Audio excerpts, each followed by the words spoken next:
Hello viewers, আলোর diary চ্যানেলের পক্ষ থেকে আমি মাইতি।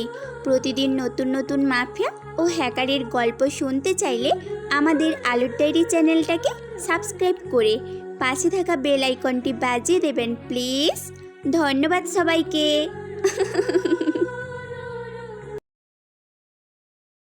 অয়ন নিজের ল্যাপটপ পর্ণ ভিডিও দেখছিল। হঠাৎ করে ভিডিও থেমে যায়। পর্ণ সাইট থেকে তাকে বের করে দেওয়া হয়। এটা দেখে সে ভয় পেল, কারণ এই সাইটটা তার নিজেরই বানানো। চাইলে সে সবাইকে বের করে দিতে পারে, তাকে নয়। তারপরও তাকে কেন বের করে দিল? অয়ন রেগে গিয়ে ল্যাপটপের কিবোর্ডে হাত চালাতে লাগলো।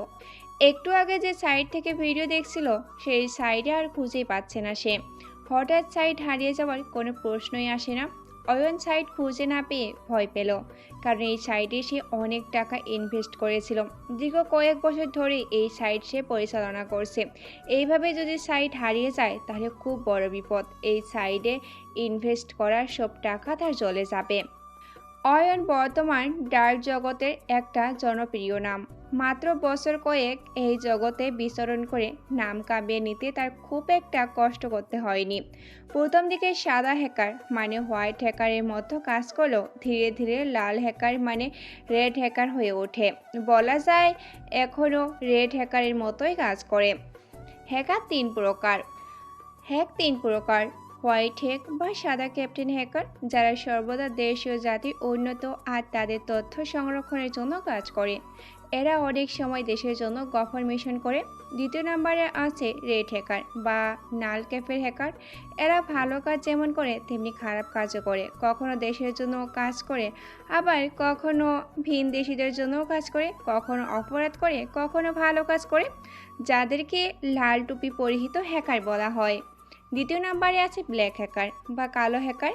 এরা নিজেদের স্বার্থের জন্য যে কোনো কাজ করতে পারে। এরা এতটা ভয়ঙ্কর যে নিজের স্বার্থে পুরো দেশ বা জাতির ক্ষতি করতেও একবারও ভাবে না। তাই এরা হ্যাকার জগতের সবচেয়ে বড় হ্যাকার। অয়ন শুরু থেকে সাদা হ্যাকার হলেও এখন লাল হ্যাকারের মতো কাজ করে, কখনো ভালো কখনো খারাপ। তবে ইদানিং খারাপ কাজই বেশি করছে। ধীরে ধীরে সে এখন কালো জগতে চলে যাচ্ছে। অয়ন ল্যাপটপের সামনে কিছু সময় বসে থেকেও তার সাইট কোনোভাবেই খুঁজে পাচ্ছে না দেখে থমকে গেল। খানিকটা সময়ের জন্য তার বুঝতে বাকি রইল না যে অন্য কোনো হ্যাকারের কবলে পড়েছে, যে চায় না সেই খারাপ কাজ করুক। অয়ন একটা পর্ণ সাইট চালায় তা কিন্তু নয়, আরও অনেক আছে এই সাইটে, সাথে অনেক সাইটও আছে। তবে সবার আগে অয়ন হ্যাকারের হাতে পড়ল, তাই সে কিছু বুঝে উঠতে পারেনি। অয়নের মতো নাম করা হ্যাকারের জিনিস হাত দিবে এমন কেউ তার জানা মতে নেই বললেই চলে। তাও হঠাৎ হুট করে কে এমনটা করলো সেটা ভেবে অয়ন চিন্তায় পড়ে গেল। বেশ কিছু সময় অয়ন নিজের পর্ণ সাইট খুঁজে না পেয়ে তার বন্ধু আরিয়ানকে ফোন দিল।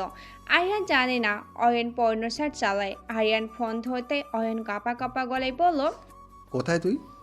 আমি তো বাসায় আছি, কিন্তু তোর কণ্ঠ শুনে এমন কেন শোনাচ্ছে? ঠিক আছিস তো তুই? হ্যাঁ, না, আমি আমি কি হ্যাঁ না আমি করছিস? কি হয়েছে তোর? আমার একটা সাইট হঠাৎ করে উধাও হয়ে গেছে। বলিস কি? কিভাবে হলো এটা?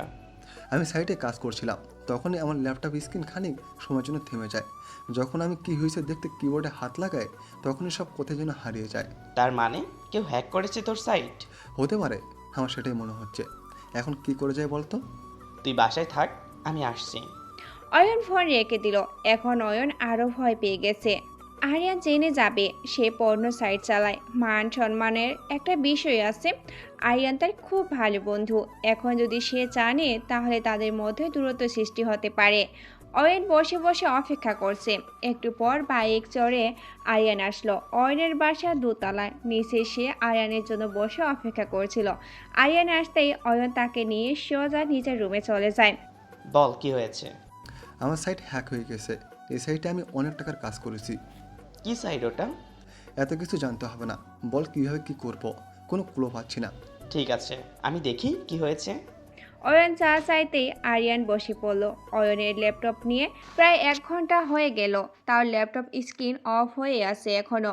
আরিয়ানও কিছু করতে পারছে না, কারণ স্ক্রিনে যদি কিছু না আসে তাহলে কী বা করতে পারবে সে। আরিয়ান আর অয়ন দুজনেই ল্যাপটপের সামনে গিয়ে বসে আছে। একটু পর ল্যাপটপের স্ক্রিনে একটা ভুতুড়ে ইমোজি আসলো। দেখে মনে হবে ইমোজিতে কেউ হাসছে। হ্যাঁ, ইমোজিও আস্তে আস্তে ছোট হয়ে অদৃশ্য হয়ে যাচ্ছে। এই কাজগুলো খুব ধীর গতিতে হচ্ছে। হঠাৎ লেখাটা অদৃশ্য হতে আরও একটা লেখা ভেসে উঠল ল্যাপটপের স্ক্রিনে, যেটা দেখে অয়ন রেগে যায়। অপরাধ করলে শাস্তি পেতে হবে। তোমাদের পর্ন সাইট শেষ করে দিলাম। লেখাটা পড়ে আরিয়ান অয়নের দিকে তাকাচ্ছে। আরিয়ান এবার বুঝতে পারলো কেন অয়নের সাইট হ্যাক করা হয়েছে। আরিয়ান অয়নকে বলল, তুই এসব পনসাইট চালাস? জানতাম না তো। না, ও মিথ্যা বলছে, এমন কিছুই নয়। আরিয়ান আর কথা না বলে ল্যাপটপ অফ করে আবার অন করলো। তারপর পুরো ল্যাপটপ ঘেঁটে দেখলো অয়ন সত্যি বলছে নাকি মিথ্যা। অয়ন আরিয়ানকে ডেকে এনেছে এই সাইট উদ্ধার করার জন্য, কারণ আরিয়ানের ট্যালেন্টিক্যাল বুদ্ধি খুব বেশি। সহজেই সে যে কোনো দুর্বল জায়গা খুঁজে নিতে পারে।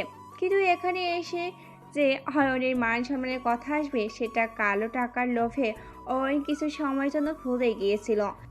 আরিয়ান অয়নকে তার বাসায় যেতে বলে, কারণ আরিয়ানের বাসায় কম্পিউটার আছে আর সেদিক থেকে চেষ্টা করলে হয়তো তার সাইট ফিরে পেতে পারে। আরিয়ান বাসায় চলে গেল। বিকেলের দিকে অয়নও আরিয়ানের বাসায় গেল। দুইজন একটা কম্পিউটার সামনে বসে পড়ল। অয়নের সাইট ফিরিয়ে আনতে পারে কিনা, কিন্তু অনেক চেষ্টা করেও কোনো কাজ হচ্ছে না।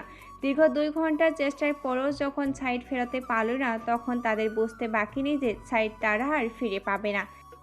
হ্যাঁ, দীর্ঘ 1.5 ঘন্টা চেষ্টা করার পরেও সাইট পাচ্ছে না। তাদের কেবল দেখা ছাড়া আর কিছু করার নেই। কোনোভাবে ফিরিয়ে নিতে পারেনি। যখন দুজন ল্যাপটপ ছেড়ে উঠে যাবে, তখনই একটা লেখা তাদের সামনে আসে। লেখাটা বাংলা বা ইংরেজিতেই ছিল না, চাইনিজ ভাষায় কিছু লেখা ছিল। অয়ন তাড়াতাড়ি সেটা ট্রান্সলেশন করে দেখলো লেখাটা। এ সাইট ফিরে পাবে না, শত চেষ্টা করেও। সারা জীবনের জন্য এ সাইট ধ্বংস করে দিলাম। যারা পর্ন সাইট চালায় সবাই ধ্বংসাত্মক। তারা সমাজের মানুষকে খারাপ পথে নিয়ে যায়, যুব সমাজ ধ্বংস করে। যারা এই সাইট পরিচালনা করে তাদের জীবনে ঝুঁকি আছে, সবাই ধ্বংস হয়ে যাবে। সেই সময়টা বেশ দূরে নয়, ফিরছি আমি আরও ভয়ঙ্কর হয়ে। এই লেখাটা পড়ে অয়ন কিছুটা ভয় পেয়ে যায় আর লেখাটা আরিয়ানকে দেখায়। আরিয়ান লেখাটা পড়ে কি যেন ভাবে। তারপর অয়নকে বলে, এটা খুব ভয়ঙ্কর কেউ। আমি একজনকে সন্দেহ করছি, কিন্তু এটা সে কি না সেটা এখনও জানি না। যদি এটা সে হয় তাহলে তুই জীবনের ঝুঁকি আছিস, আর যদি সে না হয় তাহলে নতুন কেউ ভয়ঙ্কর রূপ ধারণ করতে চলেছে। আমাদের এখন থেকে শেষ করতে হবে। আরিয়ানের কথায় অয়ন কিছুটা থমকে যায়। অয়ন বলে, কে হতে পারে সে? সেটা আর কিছু বলতে যাবে, তখনই আরিয়ানের কম্পিউটার রুমে কেউ প্রবেশ করলো। দুজন ফিরে দেখে আরিয়ানের ছোট বোন রুহানি হাতে চা নিয়ে আসে। আরিয়ানকে বলল, হাই অয়ন ভাইয়া, কেমন আছো? অনেকদিন পর আমাদের বাসায়। হ্যাঁ ভালো, তুমি ভালো আছো তো? ভালো আছি তো। কি কাজ করছো কম্পিউটারে? তেমন কোনো কাজ নয়, শুধু একটু সাইডে কাজ ছিল, সেটা করছি। তোমার ভাই আর আমি মিলে। ওকে, করো তাহলে। আর চাটা খেয়ে নিও।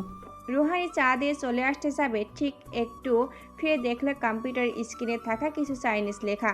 রুহানি লেখাটা দেখে একটু হাসি দিল। অয়ন বা আরিয়ান কেউ সেই হাসি দেখল না। রুহানি চা দিয়ে নিজের রুমে চলে গেল। ভিতর থেকে দরজা বন্ধ করে দিল, যাতে কেউ আসলে সে বুঝতে পারে। অয়ন আর আরিয়ান বেশ কিছু সময় ধরে কিছু করতে না পেরে কম্পিউটার ছেড়ে উঠে পড়ল। হারিয়ে ফেলল অয়নের পর্ণ সাইট। অয়ন বাসায় চলে গেল। আরিয়ান কম্পিউটার রেখে রুহানির রুমে গিয়ে দেখে দরজা ভেতর থেকে লক করা। আরিয়ান ভাবল রুহানি ঘুমাচ্ছে, তাই আর ডাক না দিয়ে ছাদে চলে গেল। একটা কথা আরিয়ান বারবার ভাবছে, সেটা তো মারা গেছে। আমার জানা মতে দেশের সব হ্যাকার সেটা জানে। তাহলে এটা কি করে হতে পারে? না, মরা মানুষ হতে পারে না, এটা অন্য কেউ। অয়ন বাসায় গিয়ে ভাবতে লাগলো।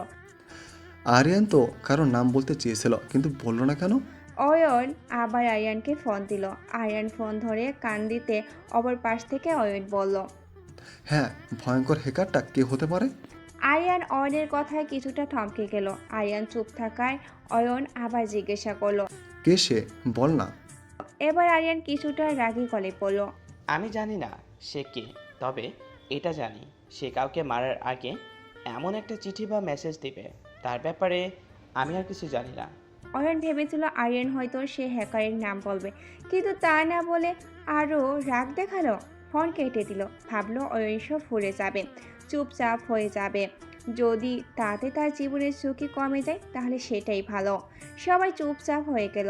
অয়ন আর আরিয়ান এমন ভাব ধরলো যেন তারা কিচ্ছুই জানে না। দুদিন পর অয়ন আর আরিয়ান ভার্সিটিতে আসে। এইদিকে ভার্সিটিতে আসে নতুন ছেলে রবিউল হাসান। অয়ন আর আরিয়ান আর সাথে কিছু ছেলেপোলে নিয়ে দাঁড়িয়ে আড্ডা দিচ্ছিল। তখনই রবিউল ওদের কাছে যায় আর জিজ্ঞাসা করে, ভাই, অনার্সের পলিটিক্যাল সায়েন্সের রুমটা কোন দিকে একটু বলবেন প্লিজ? রবির কথা শুনে অয়ন আর আরিয়ান হাসতে শুরু করে। রবি যখন সেখান থেকে চলে আসতে যাবে তখনই অয়ন রবিকে দাঁড় করিয়ে বলে, নতুন নাকি?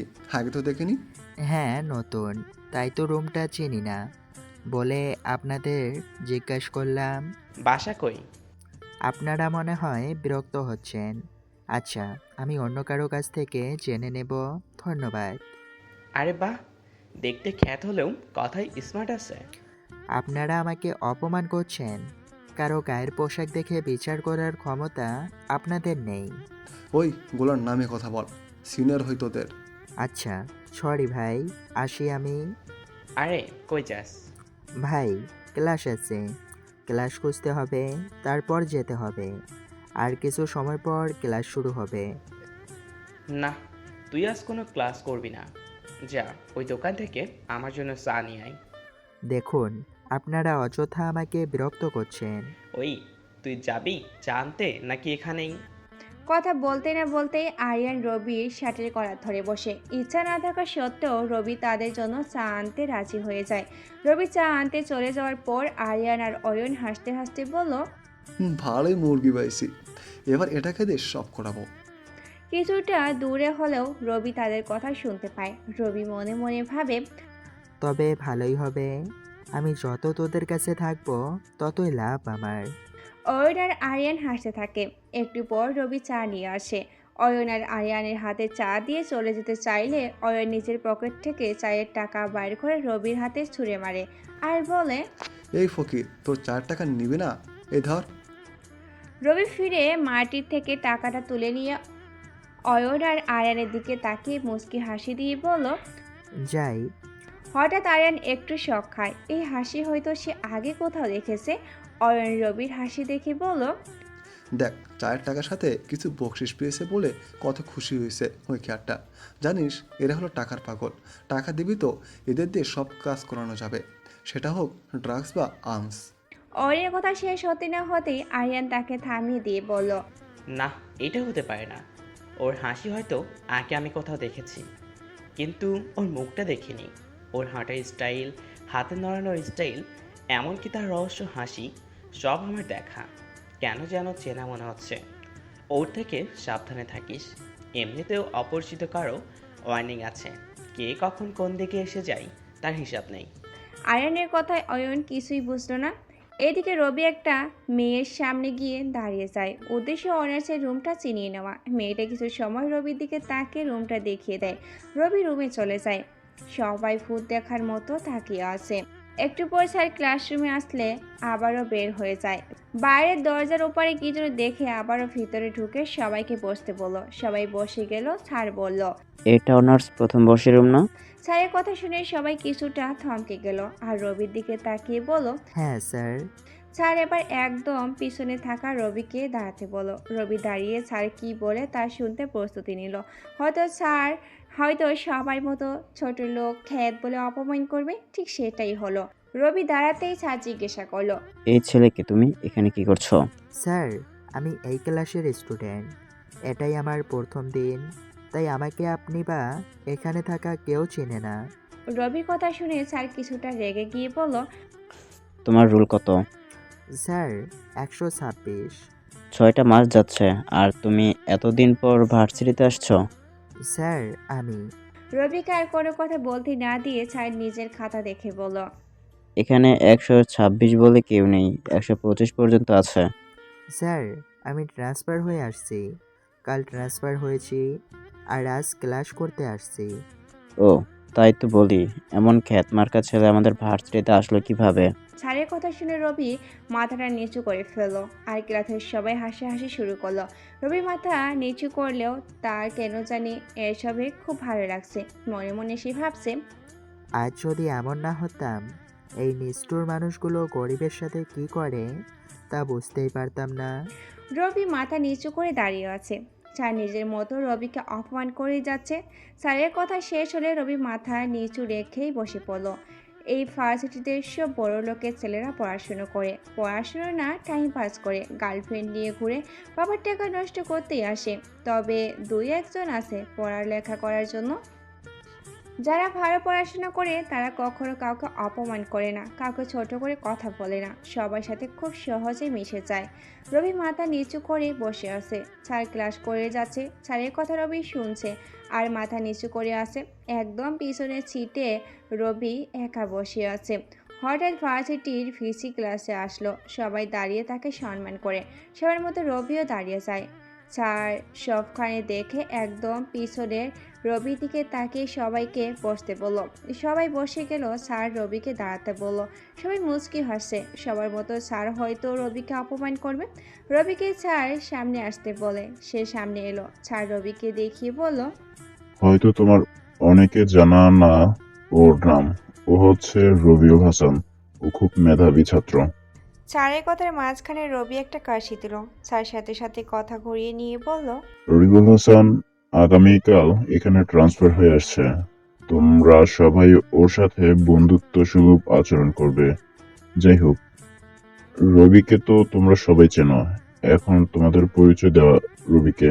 স্যারের কথা শুনে কয়েকজন তো অবাক হয়ে বলেই উঠল, কি এই ক্ষেতকে আমাদের পরিচয় দেব? অসম্ভব। স্যার ধমক দিলে সবাই চুপ হয়ে যায়।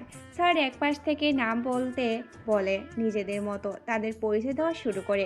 রবি খেয়াল করে দেখছে তাদের মধ্যে অনেকের মুখে রাগ আর থমকানোর সরে তাদের নাম বলছে। রবি এসব দেখেও সবার নাম জেনে নিল। ফিসি স্যার রবিকে সামনে বসতে বলল। রবি ছোট করে বলল, না স্যার, সমস্যা নেই, পিছন থেকে সবাইকে ভালো করে দেখা যায়। সবার সাথে কথা শেষ করে ভিসি স্যার চলে গেল। রবি ঠিক পিছনে গিয়ে আবারও বসে পড়ল। স্যার নিজের মতো ক্লাস করতে শুরু করলো। পূর্ণ সময় ক্লাস করে স্যার রবির দিকে তাকিয়েই বলল, আজকের ক্লাসটি করাতে পারলাম না।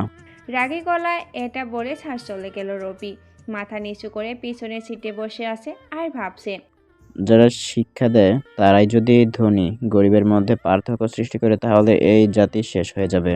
রবি মাথা নিচু করে এসে ভাবছে। তখনই সে বুঝতে পারলো তার দুপাশে কেউ এসেছে। রবি মাথা তুলে তাকে দেখে দুটো ছেলে তার পাশে বসে আছে। রবি মাথা তুলছে, দেখছে তারাই বলল, হাই, আমি নীল। আর আমি? তাকে আর বলতে না দিয়ে রবি বলে উঠল। রাফিন। রবির কথা শুনে রাফিন কিছুটা হেসেই বলল, তার মানে ভিসি স্যার যা বলল তা আসলে সত্যি? রাফিন রবিকে কিছু বুঝাতে চেয়েছে, সেটা রবি বুঝলেও না বোঝার মতো করে আবারও জিজ্ঞাসা করলো, স্যার কি বুঝিয়েছে? তুমি কেউ মেধাবী সেটাই। কথা বলার মাঝখানে সামনের দিকে তাকিয়ে হঠাৎ রবি কিছুটা থো হয়ে যায়। এই বোধহয় রবি নিজেকে হারিয়ে ফেলবে। কথা বলার মাঝখানে সামনের দিকে তাকিয়ে রবি হঠাৎ থো হয়ে যায়। এই বোধহয় রবি নিজেকে হারিয়ে ফেলবে। একটা মেয়ে সেই ক্লাসে প্রবেশ করলো, দেখতে মাশাআল্লাহ যে কেউ ফিদা হয়ে যাবে। রবি সেদিকে তাকিয়ে আছে। হঠাৎ পাশে রাফিন রবিকে কিছুটা ধাক্কা দিয়ে কল্পনার জগৎ থেকে ফিরিয়ে আনলো আর বলল, কিরে, কই হারিয়ে গেলি? না মানে কোথাও না। আপনারা কিছু বলবেন? আমাদের আপনি করে বলছিস কেন? তুই করে বলবি। আজ থেকে নীল আর আমি তোর ফ্রেন্ড। এমনিতেই এখানে সব বড় লোকের কাছে আমরা অবহেলিত। আমার যে না অবস্থা, কেউ আমার ফ্রেন্ড হবে এটা বিশ্বাস করতে কষ্ট হচ্ছে। এত অবাক হওয়ার কিছু নাই, আমরা এখন থেকে তোর ফ্রেন্ড। নীল এই বলে হাত বাড়িয়ে রবির সাথে হ্যান্ডশেক করলো। একটু পর ক্লাসে একটা স্যার প্রবেশ করে। নীল আর রাফিন তার সাথে বসে আছে। স্যার ক্লাস শুরু করে। রবি সেই মেয়েটার দিকে একটু পর পর তাকাচ্ছে। এই অদ্ভুত সৌন্দর্য নিয়ে মেয়েটার দিকে রবি বেশিক্ষণ তাকিয়ে থাকতে পারল না। পাশে থাকা নীল আবারও হালকা ধাক্কা দিয়ে বলল, কি কার দিকে এভাবে তাকিয়ে আছিস জানিস? না তো, মেয়েটা বেশ সুন্দর। বেশি তাকিয়ে থাকিস না, অর্ণি দেখলে তোর অবস্থা খারাপ হবে। রবি বুঝতে পারলো তাহলে এই মেয়ের নামই অরুণী। না, মেয়ে তো নয়, যেন বলে আকাশ থেকে নেমে আসা কোনো পরী। স্যার এদিকে ক্লাস করে যাচ্ছে, রবির মোড় অন্যদিকে। প্রায় সে ক্লাস শেষ হয়ে গেল, অরণি সোজা রবির সামনে আসে দাঁড়িয়ে যায়। প্রথমে রবি তেমন খেয়াল না করলেও পাশে নীল হালকা ধাক্কা দিয়ে কল্পনার জগৎ থেকে বেরিয়ে আসে। রবি অরণিকে এত কাছ থেকে দেখে থ হয়ে দাঁড়িয়ে পড়ে। অরণি ধমকানোর স্বরে রবিকে বলে, কি ব্যাপার, এখানে কি মেয়ে দেখতে আসিস নাকি? সেই কখন থেকে দেখছি আমার দিকে তাকিয়ে আছিস। হুম? রবি কিছু না বলে চুপ করে মাথা নিচু করে ফেলে। যদি এখন রবি কিছু বলে বা করতে যায়, সব কিছু ভেস্তে যাবে। রবি কোনো কথা বলছে না দেখে অরণ্য আবারও চিৎকার করে পড়ে উঠল। কি হলো, কথা কি কানে যায় না? এবার রবির দিকে তাকিয়ে সবাই হাসছে। রবি অরণ্যকে বলল, আপনি অনেক সুন্দর, তাই একটু দেখছিলাম। রবির এমন কথা শুনে সবাই জোরে হেসে উঠল। আর অরণ্য তো বেশ রেগেই গেল। অরণ্য কিছু বলতে যাবে, ঠিক তখনই স্যার ক্লাসে চলে এলো। অরণ্য নিজের সিটে চলে যেতে যেতেই বলল, ক্লাস শেষ হলে তোকে দেখে নেব। অরণ্য চলে গেলে রবি বসে পড়ে। এভাবে একটার পর একটা ক্লাস শেষ হতে গেল। রবি যখন চলে আসতে যাবে তখনই পিছন থেকে কেউ একজন ডাক দেয়। রবি ফিরে দেখে নীল আর রাফির পিছনে দাঁড়িয়ে। রবি তাদের দিকে যেতে চাইলে মাঝখানে অরণি কোথা থেকে যেন চলে আসে। তার সাথে অয়ন আর আরিয়ানও আছে।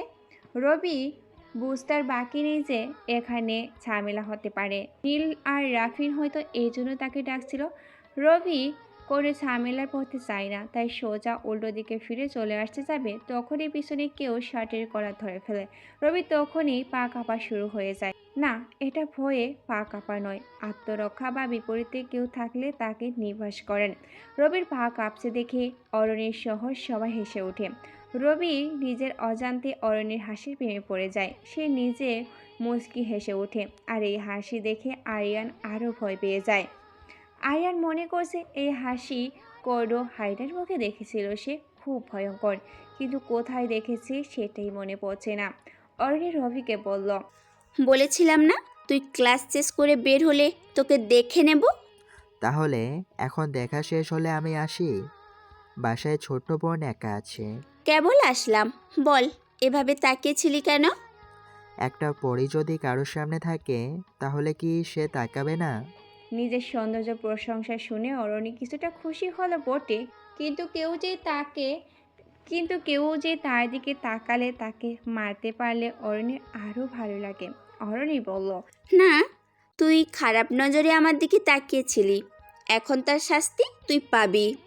দেখুন, হ্যাঁ আমি তাকিয়েছিলাম, কিন্তু সুন্দর অনেক আপনি, এর থেকে আর বেশি কিছু না।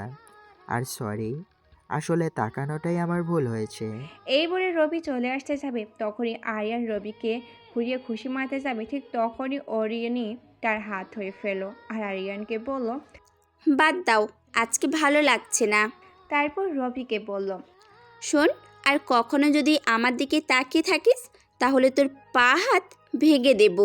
রবি চুপ করে মাথা নিচু করে সেখান থেকে কিছুটা পর চলে এলো। নীল আর রাফিন দৌড়ে রবির কাছে এলো। রবি কারোর সাথে কথা না বলে চলে গেল। ভার্সিটি ছুটি, তাই অনেকেই চলে যাচ্ছে। রবির পেছন পেছন নীলা আর রাফিনও চলে এলো। রবির পাশে এসেই বলল, কি হলো, আজ অর্ণি এত ভালো হলো কেমনে?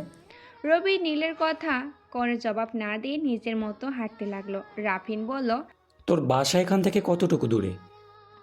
রাফিনের কথা জবাব দেওয়াটা দরকার মনে করে বলল, এই তো সামনের মোড়ে গিয়ে ডানে 5 মিনিট গেলেই আমাদের বাসা। বাসায় কে কে আছে বলবি না তো? না, বাসায় তেমন কেউ নেই, মা আর ছোট বোন আছে। তো তোদের বাসা কোন দিকে? আমাদের বাসা তো এই দিকে। ওকে যা, তাহলে ভালো লাগছে না, আমি বাসায় যাব। যাবি তো ঠিক আছে, তোর নাম্বারটা দিয়ে যা। নাম্বার নিয়ে কি করবি? প্রতিদিন তো দেখা হবেই।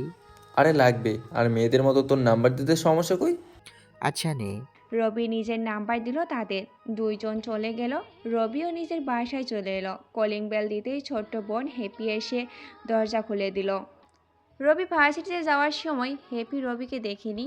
ওই সময় হ্যাপি নিজের রুমেই ছিল, আর যখন ফিরলো তখন রবিকে দেখে সে চোখ বড় বড় করে ফেললো। ভাইয়া, তোমার এই অবস্থা কেন? কি অবস্থা? এইসব ড্রেস কই পাইছো? কাল কিনেছিলাম। কি, তুমি এইসব কাপড় কিনেছো? হুম, ভার্সিটির জন্য নতুন কাপড় কিনলাম। ভাইয়া, তোমার আলমারিতে এর থেকে 1000 গুণ ভালো কাপড় আছে, আর এসব পরেই তুমি ভার্সিটি গেছো? আমি জাস্ট ভাবতেই পারছি না। এতক্ষণ ধরে রবি বাইরে দাঁড়িয়ে কথা বলছিল, পিছন থেকে মা ডাক দিয়ে বলল, কি রে হ্যাপি, কার সাথে কথা বলছিস? মা, ভাইয়া ভূত হয়ে গেছে। ছোট বোনের কথা শুনে রবি না হেসে পারল না, যদিও এতক্ষণ ধরে মন খারাপ ছিল তার, কিন্তু এই পিচ্ছি বুড়ির কথা যে কারো মন ভালো হয়ে যাবে। রবি হ্যাপিকে ঠেলে দরজার সামনে থেকে সরিয়ে নিজের রুমে চলে গেল। একদম গোসল দিয়ে বের হলো। দুপুর 2টা বাজে, তাই সবাই খেতে বসলো। হ্যাপি এক লোকমা খাচ্ছে আর রবির দিকে আর চোখে তাকাচ্ছে। রবি বুঝতে পারলো এখনো হ্যাপি রবির কথা চিন্তা করছে। রবি বলল, এই পিচ্ছি, কি চিন্তা করছিস এত? ভালো করে খা। দেখ ভাইয়া, আমি 10ম শ্রেণীতে পড়ি, তুমি আমাকে নার বার পিচ্ছি বলো কেন? জানো আমার কত ফ্রেন্ডের বিয়ে হয়ে গেছে। পিচ্চির কথা শুনে রবির কাশি উঠে গেল। পাশে থাকা পানির গ্লাসে হাত নিয়ে এক নিমিষেই সবটা পানি খেয়ে শেষ করলো। এই পিচ্ছি বলে কি? এমনিতেও দেখি কোথায় কোথায় বিয়ের কথা বলে। রবি যত কথা বাড়াবে এই পিচ্চি বুড়ি ততই পেঁচাবে। খাওয়া শেষ হলে রবি নিজের রুমে চলে যায়। নিত্যদিনের মতো রবি গিয়ে শুয়ে পড়ে। প্রায় 20 মিনিট পর হ্যাপি দরজার সামনে এসে ভেতরে যাওয়ার পারমিশন চায়। রবি ভিতরে যেতে বললে হ্যাপি টেবিলের ওপরে তার হাতে থাকা 2টা চা রেখে রবির পাশে বসে পড়ে। রবি উঠে একটা চা হাতে নেয়, অপরটা হ্যাপি নেয়। হ্যাপি তখনই রবিকে বলে, ভাইয়া, একটা কথা বলবো? বল, কি বলবি? আমরা এখানে আসছি 2 মাস হলো, তুমি এই সময়ের মধ্যে কেমন যেন হয়ে গেছো। মানে আগে ছিলে একরকম আর এখন পুরো ভিন্ন হয়ে গেছো। হায় রে পাগল, আসিতে ঠিক আগের মতো, শুধু পোশাকটা একটু চেঞ্জ হলো, আর কিছু না। না ভাইয়া, তোমার চালচলনও কেমন যেন হয়ে গেছে। রবি হেসে বলল, ঠিক আছে, তুই এসএসসি এক্সাম শেষ করে তারপরে তোকে সিআইডিতে দিয়ে দেব। এত সন্দেহ কেন হয় তোর? বুঝি না আমি। হ্যাঁ, আমি কিছু বললেই আমাকে সিআইডি সিবিআইতে দিয়ে দিবে, খালি এক কথা। কপাল, তো এত সন্দেহ করিস কেন বল? পুরো সিআইডিদের মতো। তোমার কাছে কিছু একটা জানতে চাইলেই সেটা তোমার কাছে সন্দেহের কিছু হয়ে যায়। আচ্ছা, এসব বাদ দেই। তোকে বলছিলাম চা কফি এসব খাবি না, তাও তুই দেখি আমার থেকে বেশি চা খাস। তো খেলে শেষ হয়ে যাচ্ছে নাকি? জানিস না তুই শেষ হয়ে যাচ্ছে যে সেটা। ভাইয়া তুমি না। কথা বলতে বলতে দুজন হেসে উঠল। রবি হ্যাপিকে চা কফি খেতে নিষেধ করে, কারণ চা কফি খুব মারাত্মক। যেমন সিগারেট বা অন্যান্য নেশাদ্রব্য জিনিসের মতো। যে চা খায় সে চা না খেয়ে থাকতে পারে না, না খেলে ভীষণ মাথা ব্যথা শুরু হয়। তাই হ্যাপিকে চা কফি খেতে বারণ করে। যদিও রবির কথা হ্যাপি একদম কানে নেই না। চা খাওয়া শেষ হলে হ্যাপি কাপ দুটো নিয়ে চলে যেতে চাইলে রবি বলে, শোন, আমার কাপড়গুলো একটু ধুয়ে দিস তো। কোন কাপড় যেগুলো পরে বের হলে? সেগুলো। হ্যাঁ, আইসে। তোমার ওই কাপড়ে আমি হাত লাগাবো এটা কেমনে ভাবলে তুমি? আচ্ছা হয়েছে, ধুয়ে দিতে হবে না, যা সর এখান থেকে। হ্যাপি মুখ বাঁকা করে চলে যায়। রবি হাসতে হাসতে নিজের কম্পিউটারের সামনে বসে পড়ে। এই শোনো না, প্রতিদিন ভালোবাসার নতুন নতুন গল্প পেতে ও শুনতে চাইলে আমাদের আলোর ডায়েরি চ্যানেলটি সাবস্ক্রাইব করে পাশে থাকা বেল আইকনটি বাজিয়ে দিও, কেমন? হ্যাপি মুখ বাঁকা করে চলে যায়। রবি হাসতে হাসতে নিজের কম্পিউটারের সামনেই বসে পড়ে। এইদিকে আরিয়ান আর অয়ন বাসায় গিয়ে খাবার খেয়ে ফোন হাতে নিয়ে দেখে তাদের ফোনে একটা করে মেসেজ, যেগুলো সিক্রেট একটা সাইট থেকে আসে, যেটাতে তারা আর তাদের টিম কাজ করে হ্যাকারের। তার মানে তারা মনে করলো নতুন কোনো কাজ আছে, তাই এমন মেসেজ আসছে। দুজন কম্পিউটারের সামনে বসে পড়ে। হঠাৎ দেখে তাদের সার্ভার সিস্টেম চেঞ্জ করতে বলছে। নর্মালি তারা সেটা ইগনোর করে দিল, তখনই হলো ধামাকা। ইগনোরের ক্লিক করার পরেই দেখলো তাদের সামনে থাকা ল্যাপটপ আর কম্পিউটার ডাউন হয়ে যাচ্ছে। দুজনে কিছু বুঝতে পারছে না হঠাৎ কি হচ্ছে এসব। অয়নের সাথে ঘটে যাওয়া ঘটনা এখন আবারও দুজনের সাথেই ঘটে গেল। আগের মতো স্ক্রিন অফ হয়ে গেল। কিছু সময় অন্ধকার থাকার পর একটা ভুতুড়ে ইমোজি আসলো, যেটা ধীরে ধীরে অদৃশ্য হতে আর একটা লেখা আসলো। লেখাটাই ছিল চাইনিজি ভাষায়, সেটার বাংলা: দেশের ক্ষতি করতে চাইলে নিজের ক্ষতি হয়। এই লেখা দেখে দুজনেই ভয় পেয়ে যায়, কারণ তাদের পুরো টিম মিলে বাংলাদেশে কিছু গোপন তথ্য বাইরে দিতে চাচ্ছে, কিন্তু কাকে দিতে চাচ্ছে সেটা অদৃশ্য হ্যাকারই জানে না। অয়ন আর আরিয়ানের উপর আরও একজন আছে, আর যার কথায় তারা সব সময় করে বেড়ায়। দুর্ভাগ্য হলেও সত্য, এতদিন কাজ করেও তাদের বসকে সেটা তারা এখনও জানে না। অয়ন আর আরিয়ানের হ্যাকারের পুরো সাইট হ্যাক করে নিয়ে অপর পাশে বসে থাকা হ্যাকার মুচকি হাসে। আরিয়ান আর অয়ন ভয় পেয়ে যায়, কারণ তারা যে দেশের ক্ষতি করছে সেটা জানতে পারলে তো তাদের জেল হবে। মামলা হলে আজীবন হয়তো জেলের চার দেওয়ালে বন্দি হয়ে থাকতে হবে। অয়ন আর আরিয়ান এবার একসাথে হয়ে গেল। দুজন আরিয়ানের বাসায় আসলো। এখান থেকে তারা ছদ্মবেশী সেই হ্যাকারে ট্র্যাশ করার চেষ্টা করবে। এইদিকে রবি কম্পিউটার থেকে উঠে ঘুমাতে গেল, কানের পাশে ফোনটা রাখলো। তখন তার মনে হলো কিছু একটা সে মিস করে ফেলছে। হয়তো সেই কম্পিউটারের কোনো জিনিস। রবি আর কম্পিউটারের সামনে বসে মাথায় হাত দিয়ে চেয়ারের পিছনে দেখে কিছুটা হেলে গিয়ে চিন্তা করলো কি সেটা।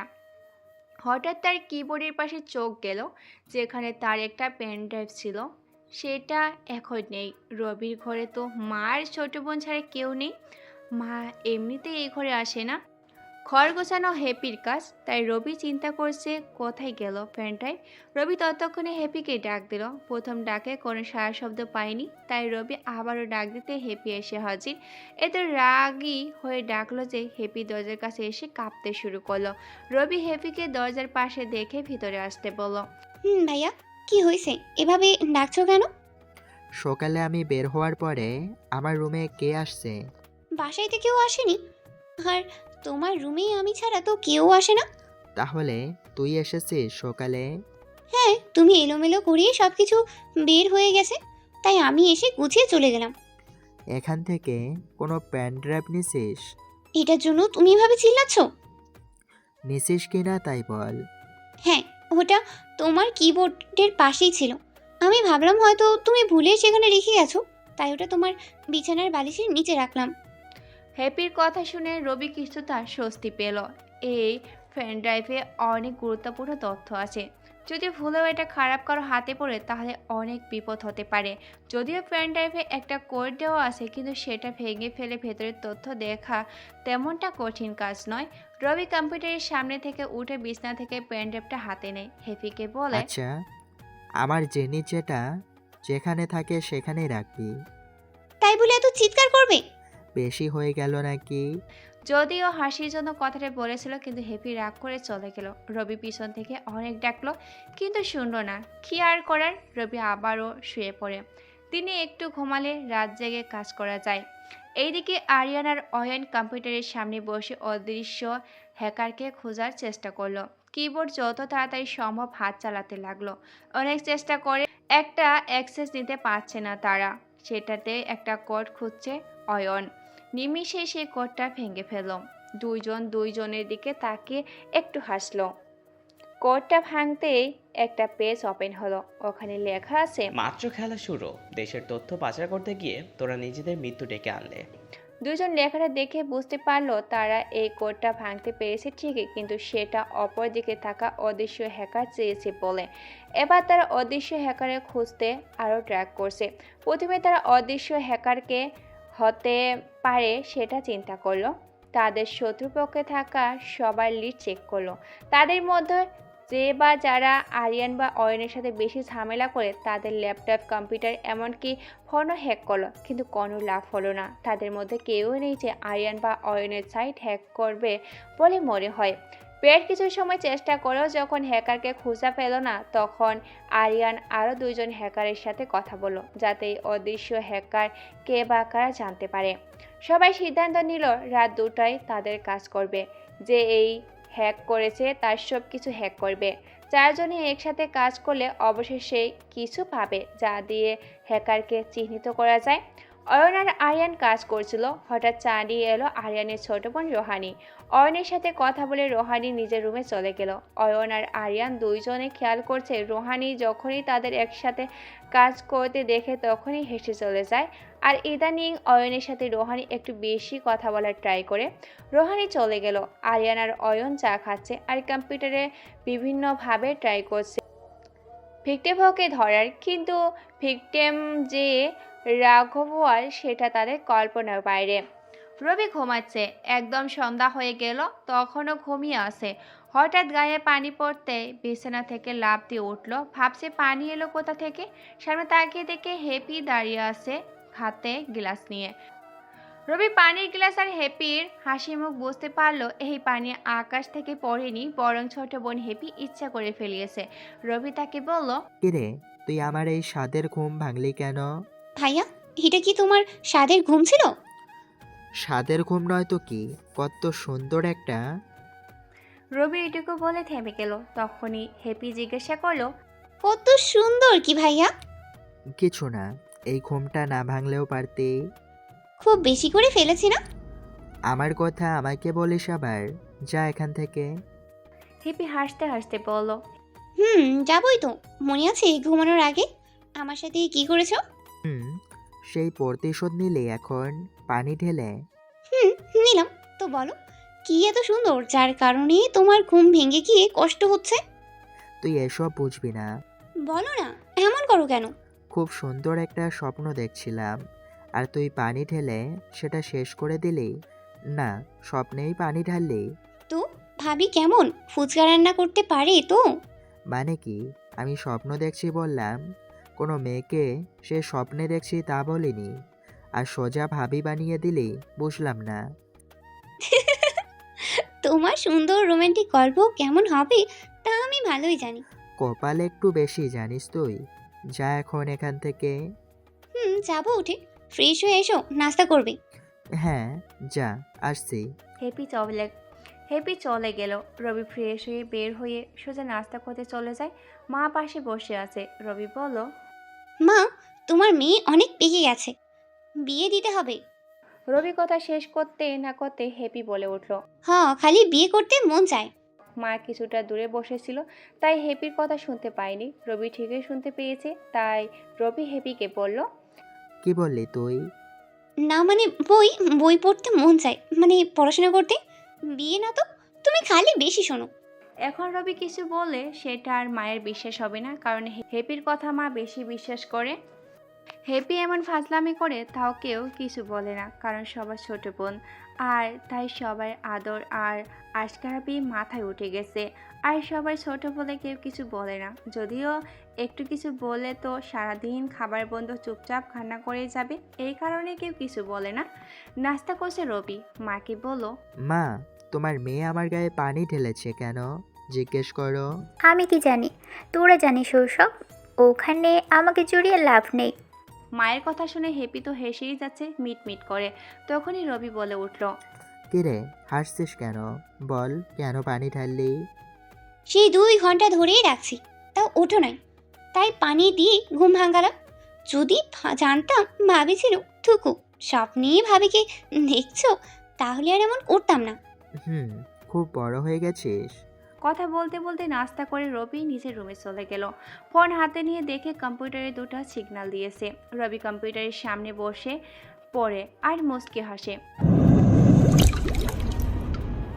কথা বলতে বলতে নাস্তা করে রবি নিজের রুমে চলে গেল। ফোন হাতে নিয়ে দেখে কম্পিউটারে 2টা সিগন্যাল দিছে। রবি কম্পিউটারের সামনে বসে পড়ে আর মুচকি হাসে। কিছু সময় কম্পিউটারে ঘেটে হেসে উঠে পড়ল। আজ রাতে তার কিছু কাজ আছে, তাই আরেকটু ঘুমিয়ে নেওয়া উত্তম। রবি আবারও ঘুমিয়ে পড়ল, কিন্তু হ্যাপি তো আর এমন শান্তিতে ঘুমাতে দেবে না। রাত 11টা হতেই ডিনার করার জন্য ডাক দিল। ঘুম থেকে উঠে ডিনার করে নিল। পড়াশোনা শেষ করে হ্যাপি ঘুমিয়ে গেল। রবি বসে পড়ল একটা কম্পিউটারের সামনে। এইদিকে অদৃশ্য হ্যাকারের খোঁজ করতে অয়ন আর আরিয়ান বসে পড়ল কম্পিউটারের সামনে। সাথে যুক্ত হলো আরও 2 জন। মোট 4 জন মিলে অদৃশ্য হ্যাকারকে খুঁজবে, যে অয়নের পর্ণ সাইট আর 2 জনের হ্যাকিং সাইট হ্যাক করে নিয়েছে।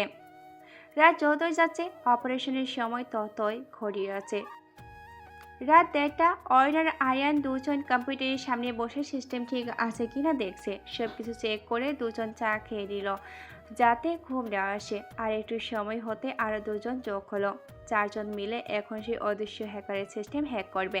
ধীরে ধীরে কিবোর্ড দ্রুত গতিতে হাত চালাতে লাগলো। অনেক চেষ্টার পরে অদৃশ্য হ্যাকারের আইপি অ্যাড্রেস বের করলো, কিন্তু একটা নয় অনেকগুলো আইপি পেল। সবার মতে ওই আইপিগুলোর মধ্যে যে কোনো একটা অদৃশ্য হ্যাকারের অবস্থান করেছে। অনেক বেশি আইপি, তাই সবগুলোকে ট্র্যাক করা পসিবল হচ্ছে না। কম্পিউটারের স্ক্রিনে ভালো করে তাকিয়ে দেখে কোথায় কোথায় ডাবল বা তার বেশি আইপি এসে থামছে। অদৃশ্য হ্যাকার তখন কম্পিউটারে কাজ করছিল, তখনই দেখলো কেউ তার সিস্টেম হ্যাক করছে। তখনই সে মুচকি হাসলো। কত বড় বোকা তারা, এই বলে আরও কিছুটা অট্ট হাসি দিল। 4 জন 4টি আইপি ধরে নিল, যার মধ্যে একটাতে অদৃশ্য হ্যাকার থাকতে পারে। আরিয়ানের বাবা একটু ক্ষমতাসীন ব্যক্তি, তাই আরিয়ানের ফোন দিয়ে থানায় বলতেই পুলিশ সেই আইপি অ্যাড্রেসগুলোতে চলে গেল, কিন্তু 3টা জায়গায় কিছু পেল না। সে জায়গায় আরিয়ান আর অয়ন একসাথে গেল। গিয়ে তারা অবাক হয়ে যায়। একটা পুরনো ঘর যেটাতে কেউ থাকে না, না কোনো মানুষ থাকার উপযোগী এটা। সেখানে কিছু না পেয়ে ফিরে আসতে গিয়ে অয়নের চোখে একটা চিরকুট পড়ে। অয়ন সেটা হাতে নিয়ে দেখে সেখানে লেখা আছে, চোর চুরি করবে, মালিক তো পাহারা দেবে। এই লেখাটার কোনো মানে তারা বুঝতে পারল না। হঠাৎ দেখে সেখানে একটা ছেলে এত রাতে বারান্দায় দাঁড়িয়ে আছে। আরিয়ান ছেলেটাকে দেখে চিনতে পারল না। বারান্দায় লাইট জ্বালিয়ে আর ছেলেটা কম্পিউটারের সামনে গিয়ে বসলো। দূর থেকে এইটুকুই দেখা যাচ্ছে, এত রাতে কারো বাড়িতে ঢোকা ঠিক হবে না। অয়ন কিছুটা আন্দাজ করতে পেরেছে, হয়তো ওখানে বারান্দায় দাঁড়িয়ে থাকা লোকটা কিছু জানে, কিন্তু এখন তো সেখানে যাওয়া যাবে না। হতাশ হয়ে ফিরে এলো সবাই, কিন্তু আরিয়ান এত সহজে তো আর হার মানার কথা না। বাসায় এসে আবার কম্পিউটারের সামনে বসে পড়লো, কিন্তু একই কম্পিউটার ওপেন হচ্ছে না কেন।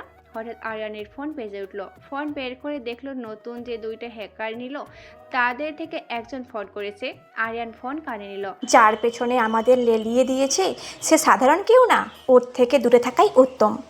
আমাদের কম্পিউটার সহ সব সিস্টেম হ্যাক করে ফেলেছে সে। আমার মনে হয় সে আর কেউ নয়, আর কে। আরকে কথাটি শুনতেই আরিয়ানের হাত থেকে ফোনটা পড়ে গেল। অয়ন পাশে বসা ছিল আরিয়ানের। এই অবস্থা দেখে সে বসা থেকে উঠে গেল। আরিয়ানকে জিজ্ঞাসা করলো, কি হয়েছে, ফোন ফেলে দিলি কেন? আরিয়ান কিছু বলছে না। মাটিতে পড়ে যাওয়ার ফোনে এখনো কথা হচ্ছে, অপর পাশে এখনো কিছু বলে যাচ্ছে। অয়ন মাটি থেকে ফোনটা তুলে কানে দিল। অপর দিক থেকে বলছে, আমরা কিছু করতে পারিনি, বরং উল্টো আমাদের সিস্টেমটাকে হ্যাক করে নিয়েছে আরকে। আমাদের কম্পিউটারের কিছু তথ্য ছিল যেগুলো আরকের হাতে গেলে আমাদের মৃত্যু অবধারিত। তাই আমরা কম্পিউটার ভেঙে ফেলেছি। এতক্ষণে মনে হয় আরকে আমাদের লোকেশন বের করে ফেলেছে। তাই আমরা এখানে সব পুড়িয়ে দিয়ে বের হয়ে যাচ্ছি। যদি বাঁচতে চাও তাহলে তোমরাও পালিয়ে যাও। পরবর্তী কোনো হেল্প চাওয়ার আগে কার সাথে লাগতে যাচ্ছ সেটা বুঝে নেবে। এই কথাগুলো বলে অপর পাশ থেকে ফোন কেটে দিল। অয়ন হ্যাকিং জগতে নতুন বললেই চলে, তাই আরকে সেটা তার কোনো ধারণাই নেই। আরিয়ান এখনো আগের মতো শক্ত হয়ে আছে, মূর্তি নেই। অয়ন পাশ থেকে আরিয়ানের গায়ে হাত দিতে সে ভয় পেয়ে গেল। এইটুকুতেই চমকে উঠল। অয়ন বলল, কি হলো, সবাই তো ভয় পাচ্ছে কেন? আর কেই বাকে? আমার বিশ্বাস হচ্ছে না এটা হতে পারে। কি হয়েছে, কিছু না বললে বুঝবো কেমনে? তুই এই জগতে একদম নতুন, তাই কিছু জানিস না কে এই আরকে। আর আমরা সবাই জানি সে মারা গেছে, তাহলে এখন কিভাবে আসলো বুঝতে পারছি না। শুরু থেকে বল কি হয়েছে। আর আমাদের সাথে অপর পাশে কাজ করছিল যারা, তারা নাকি নিজেদের কম্পিউটার ভেঙে ফেলেছে। এত কিছু কেন করলো? সেই হিসাবে আমাদের কম্পিউটার ভেঙে ফেলা উচিত, কিন্তু তাতে কোনো লাভ নেই। আমাদের সব কিছু এতক্ষণে আর্কের হাতে চলে গেছে। সে খুব দ্রুত, যার দেখায় তার থেকেও 100 গুণ বেশি চলে। যেমন? সে কারো অ্যাক্সেস নিতে চাইলে যখন ইচ্ছে পারে।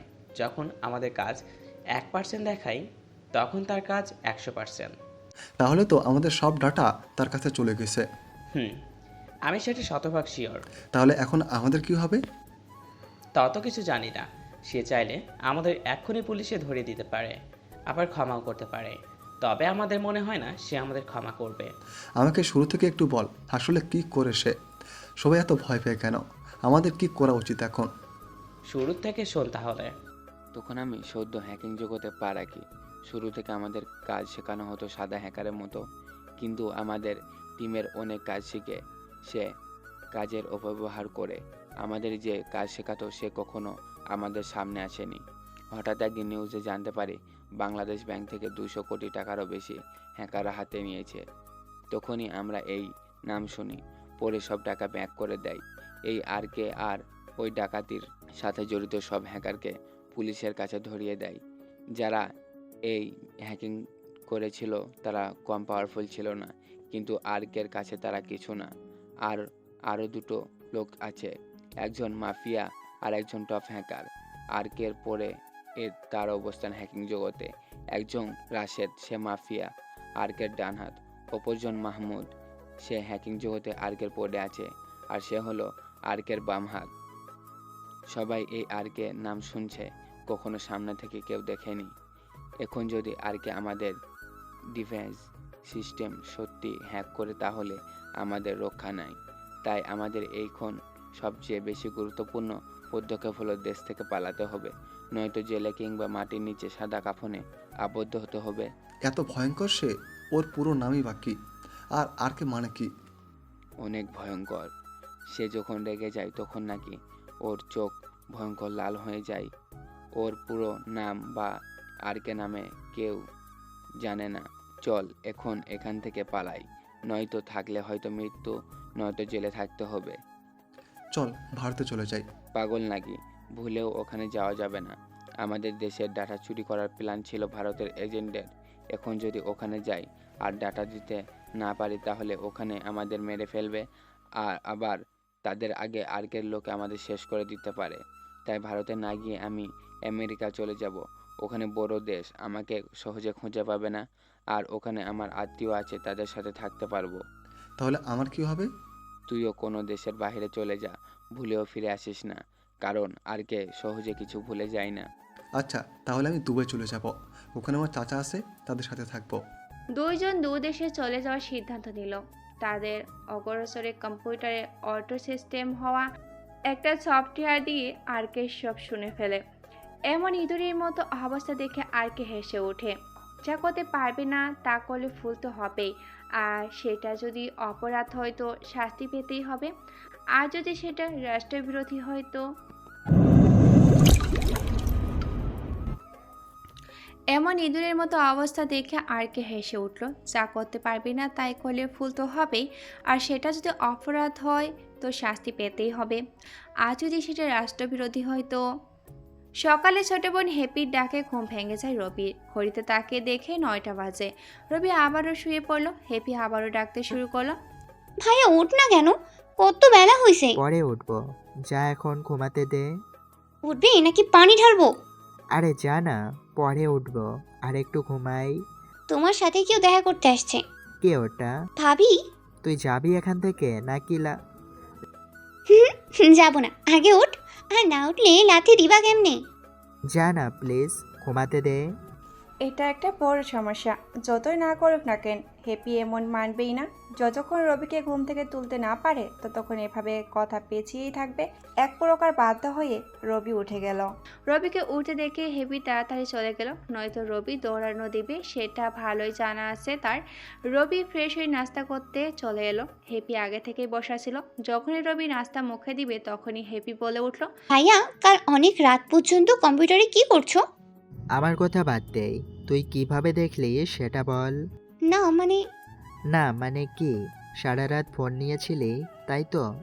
আরে না, হঠাৎ ঘুম ভেঙে গেছে, উঠে দেখি তুমি কম্পিউটারেই কাজ করছো। প্রায় 4টা বাজে ওই সময়। তুই এত কিছু দেখলি? দেখছি তো, সাথে দেখলাম নিচে অনেক পুলিশ দাঁড়িয়ে আছে, এদিক সেদিক দেখে তারা চলে গেল। চুপ, আর কোনো পাকনামি করিস না, সোজা নাস্তা করে নেই। আচ্ছা ঠিক আছে, এখানে আর কতদিন থাকবো? আমার একটু কাজ বাকি আছে, কয়েকদিনের মধ্যে শেষ হবে, তারপর না হয় চলে যাব। কি কাজ তোমার এত, বুঝি না। ছোট বোনের কথা শুনে রবি কিছুটা হেসে উঠল। নাস্তা শেষ করে রবি আবারও গিয়ে কম্পিউটারের সামনে বসে পড়ল। দুইজনের 2টা মেল করলো, সাথে কিছু ছবি পাঠিয়ে দিল। তারপর রবি ভার্সিটির দিকে রওনা দিল। এইদিকে আরিয়ান আর অয়ন পালিয়ে যেতে সব কিছু ঠিক করে নিল। দুজনেই পালাতে গেলে ছোট্ট একটা জঙ্গল পার হতে হবে। আরিয়ান আর অয়ন দুইজনেই গাড়ি নিয়ে চলে যাচ্ছে। একটু একটু বৃষ্টি হচ্ছে। কিছুটা পথ বাকি জঙ্গল থেকে বের হওয়ার। ঠিক তখনই হলো সমস্যা। দুজনের জন্য 3টা গাড়ি, একটাতে 2জন বসে আছে। সামনে একটা গাড়ি আর পিছনে একটা গাড়ি। হঠাৎ সামনে গাড়িটা থেমে যায়, পিছনে 2টা গাড়ি খুব জোরে ব্রেক করে। অয়ন আর আরিয়ান সামনের দিকে হেলে পড়ে। হালকা বৃষ্টি হচ্ছে। হঠাৎ সামনে তাকে দেখে কালো পোশাক পরিহিত অনেক লোক হাতে গান নিয়ে বের হচ্ছে। আরিয়ানের বুঝতে বাকি নেই যে এখানে রাশেদ আছে। সবাই কালো কাপড় পরে আবদ্ধ, তাই কাউকেই চেনা যাচ্ছে না। দুজন যখন গাড়ি থেকে নামতে যাবে তখনই গুলি করতে থাকে রাশেদের লোকরা।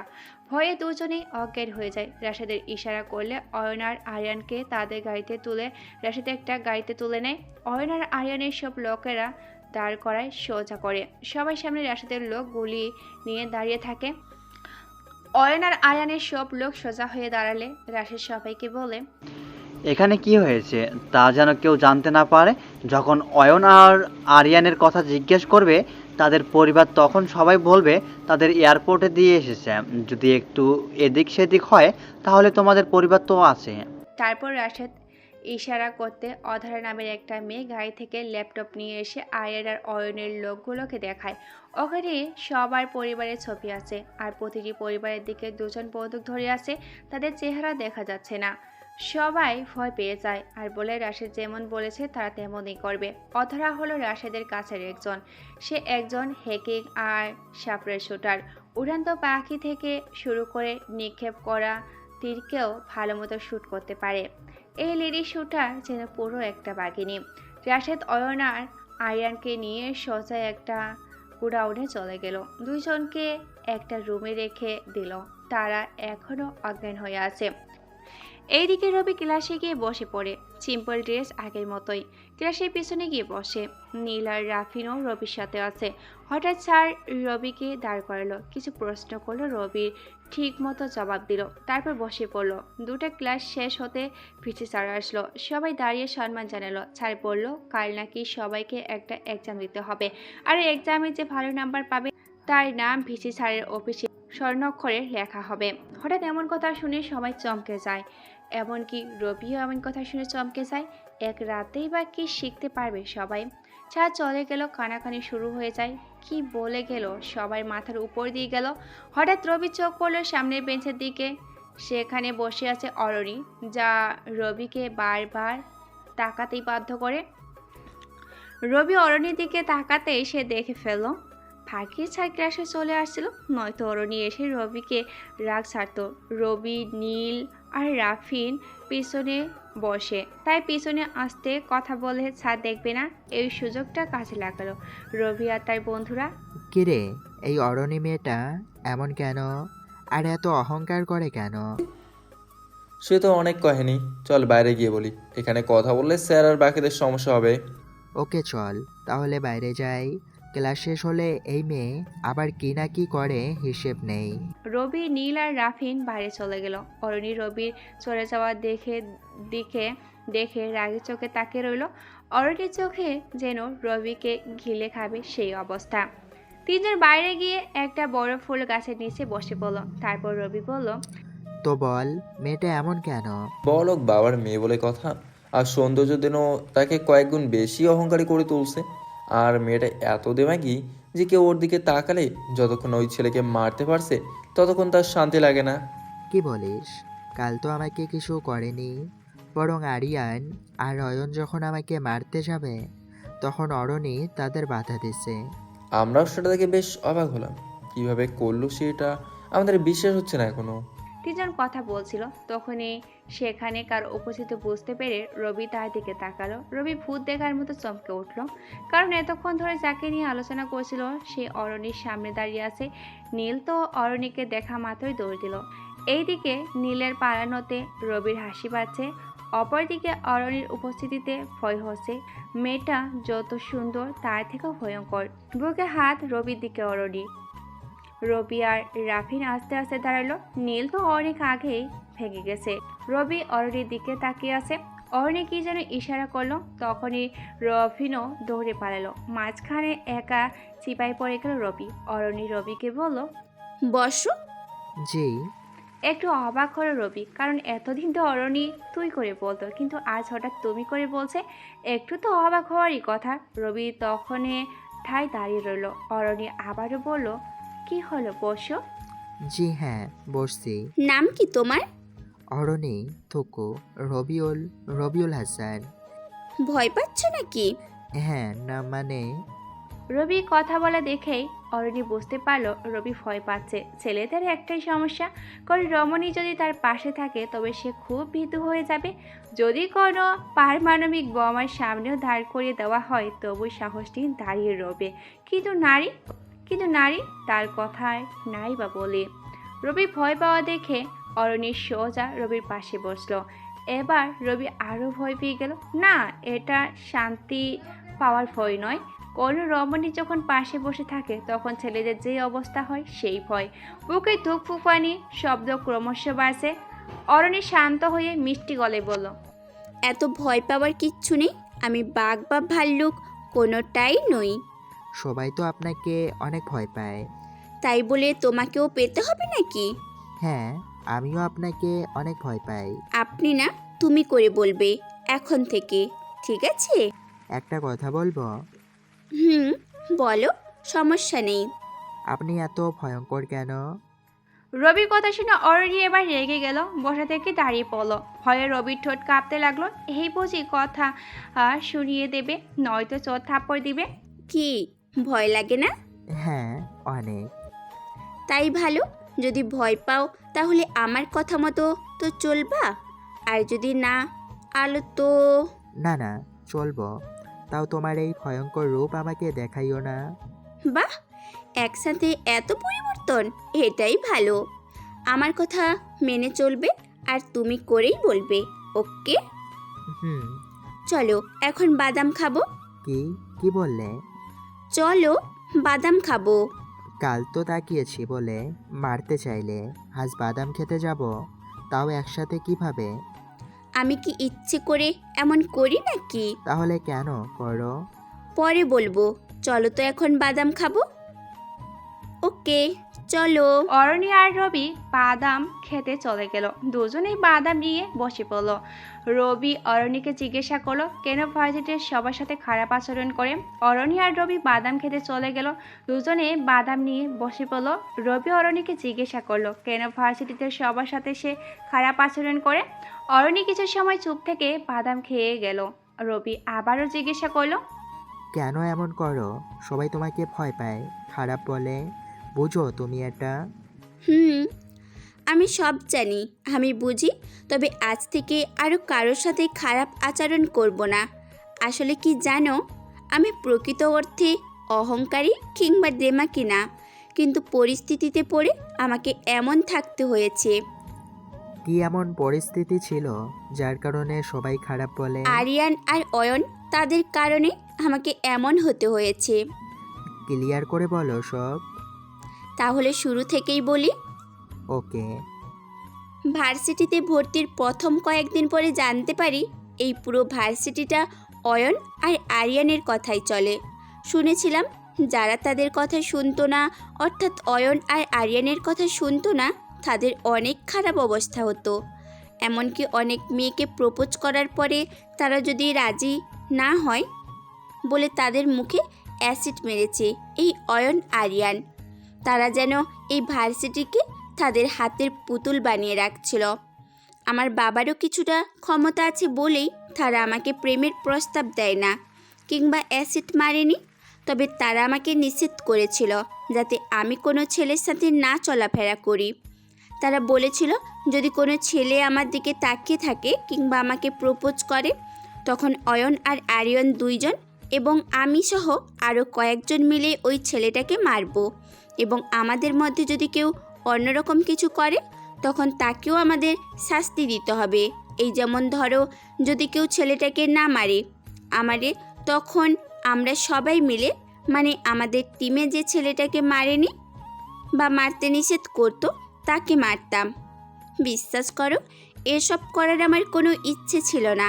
আমারও একটা মন আছে, মানুষ যে অভিশাপ দেবে সেটাও আমি বুঝি, কিন্তু এই দুজনের ভয়ে আমি একদম কাবু হয়ে গেছি।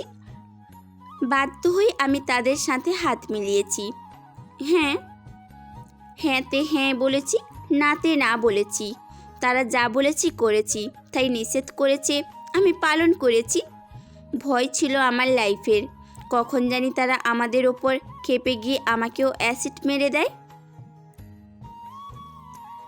জানো, কয়েক মাস আগে একটা খুব সুন্দর মেয়ে আমাদের ভার্সিটিতে আসে। আরিয়ানের চোখ পড়ে যায় ওই মেয়েটার দিকে। আরিয়ান সোজা মেয়েটাকে গিয়ে কফি খাওয়ার কথা বলে, কিন্তু মেয়েটা আরিয়ান যে খারাপ সেটা জানতো, তাই মেয়েটা যায়নি তার সাথে। পরের দিন শুনি মেয়েটাকে কেউ অ্যাসিড মেরেছে, আর পুরো মুখে নিজেকে ঠিক রাখতে না পেরে আত্মহত্যা করেছে। শুধু এটা নয়, আরও অনেক ঘটনা আছে এমন। এখানে ড্রাগস ব্যবসা হয়, অয়ন আর আরিয়ান এসব পরিচালনা করে। বিভিন্ন নেশাদ্রব্য এখানে বিক্রি করে ভার্সিটির ছেলে মেয়েদের কাছে।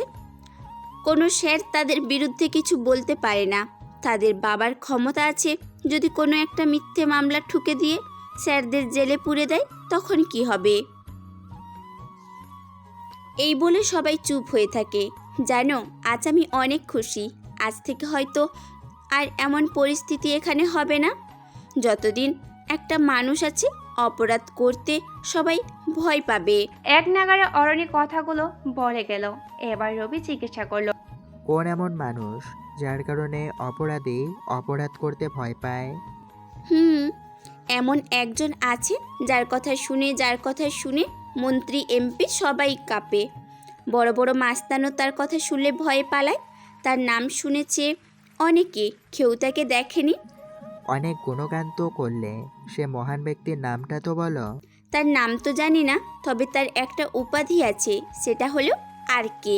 রবি আরকে শব্দটা শুনে কাশতে লাগলো। অরণির কাছে পানির বোতল ছিল, সেটা বের করে দিল। রবি পানি খেলো, তারপর বলল, আরকে তো মরে গেছে, তাহলে? তুমিও শুনেছ তাহলে তার নাম? তাকে কে না চেনে? না, মরে যায়নি, অভিনয় করেছিল মরার। একটা ম্যাগাজিন বের হয়েছিল তার মৃত্যুকে ঘিরে। ওখানে লেখা ছিল আরকে তার 2 হাত রাশিদ আর মাহমুদ এবং বাকি অনেকে একটা মিটিং করেছিল। মিটিং শেষ করে যখন সবাই বের হয়ে গেল, তখন ভেতরে ছিল আরকে, রাশিদ, মাহমুদ। রাশিদ আর মাহমুদ যখন বের হয়ে আসে, তখনও আরকে বের হয়নি। হঠাৎ ওখানে একটা বিস্ফোরণ হয়। আরকে ছিল ভেতরে, তাই সবাই জানে সে মারা গেছে। লাশটাও কেউ পায়নি, হয়তো একদম ছাই হয়ে গেছে। সবাই এই বিস্ফোরণে আরকে হারিয়ে ফেলে, এটাই সবাই জানে। এর বাহিরে কি হয়েছে তা কেউ জানে না। হ্যাঁ, আমিও এতটুকু দেখছিলাম ম্যাগাজিনে। তারপর কি হলো জানি না। তারপর তো কি হয়েছে জানি না, শুধু এটা জানি আরকে বেঁচে আছে। তুমি এটা কিভাবে বলছো? আর কে বেঁচে আছে? অয়ন আর আরিয়ানের থেকে জানলাম। তারা কেমনে জানে? আহা, তুমি এত প্রশ্ন করো কেন? তারা জানে কারণ তারা অপরাধ করেছে অনেক বেশি, আর অপরাধ পূর্ণ হয়ে গেলে তাই আরকে চোখে পড়ে গেছে। কিছু দেশদ্রোহী কাজ করতে গিয়ে আরকের কাছে ধরা পড়ল তারা, তাই আজ অয়ন আর আরিয়ান দেশ ছেড়ে পালাচ্ছে। কি বলো, সত্যি? তাহলে আর কে বেঁচে আছে? তাই তো বলছি, আজ থেকে এই ভার্সিটিটা স্বাধীন, কাউকে আর কষ্ট পেতে হবে না। তা তো হবে না, তুমি ঠিকই ভয় পাবা, নয়তো।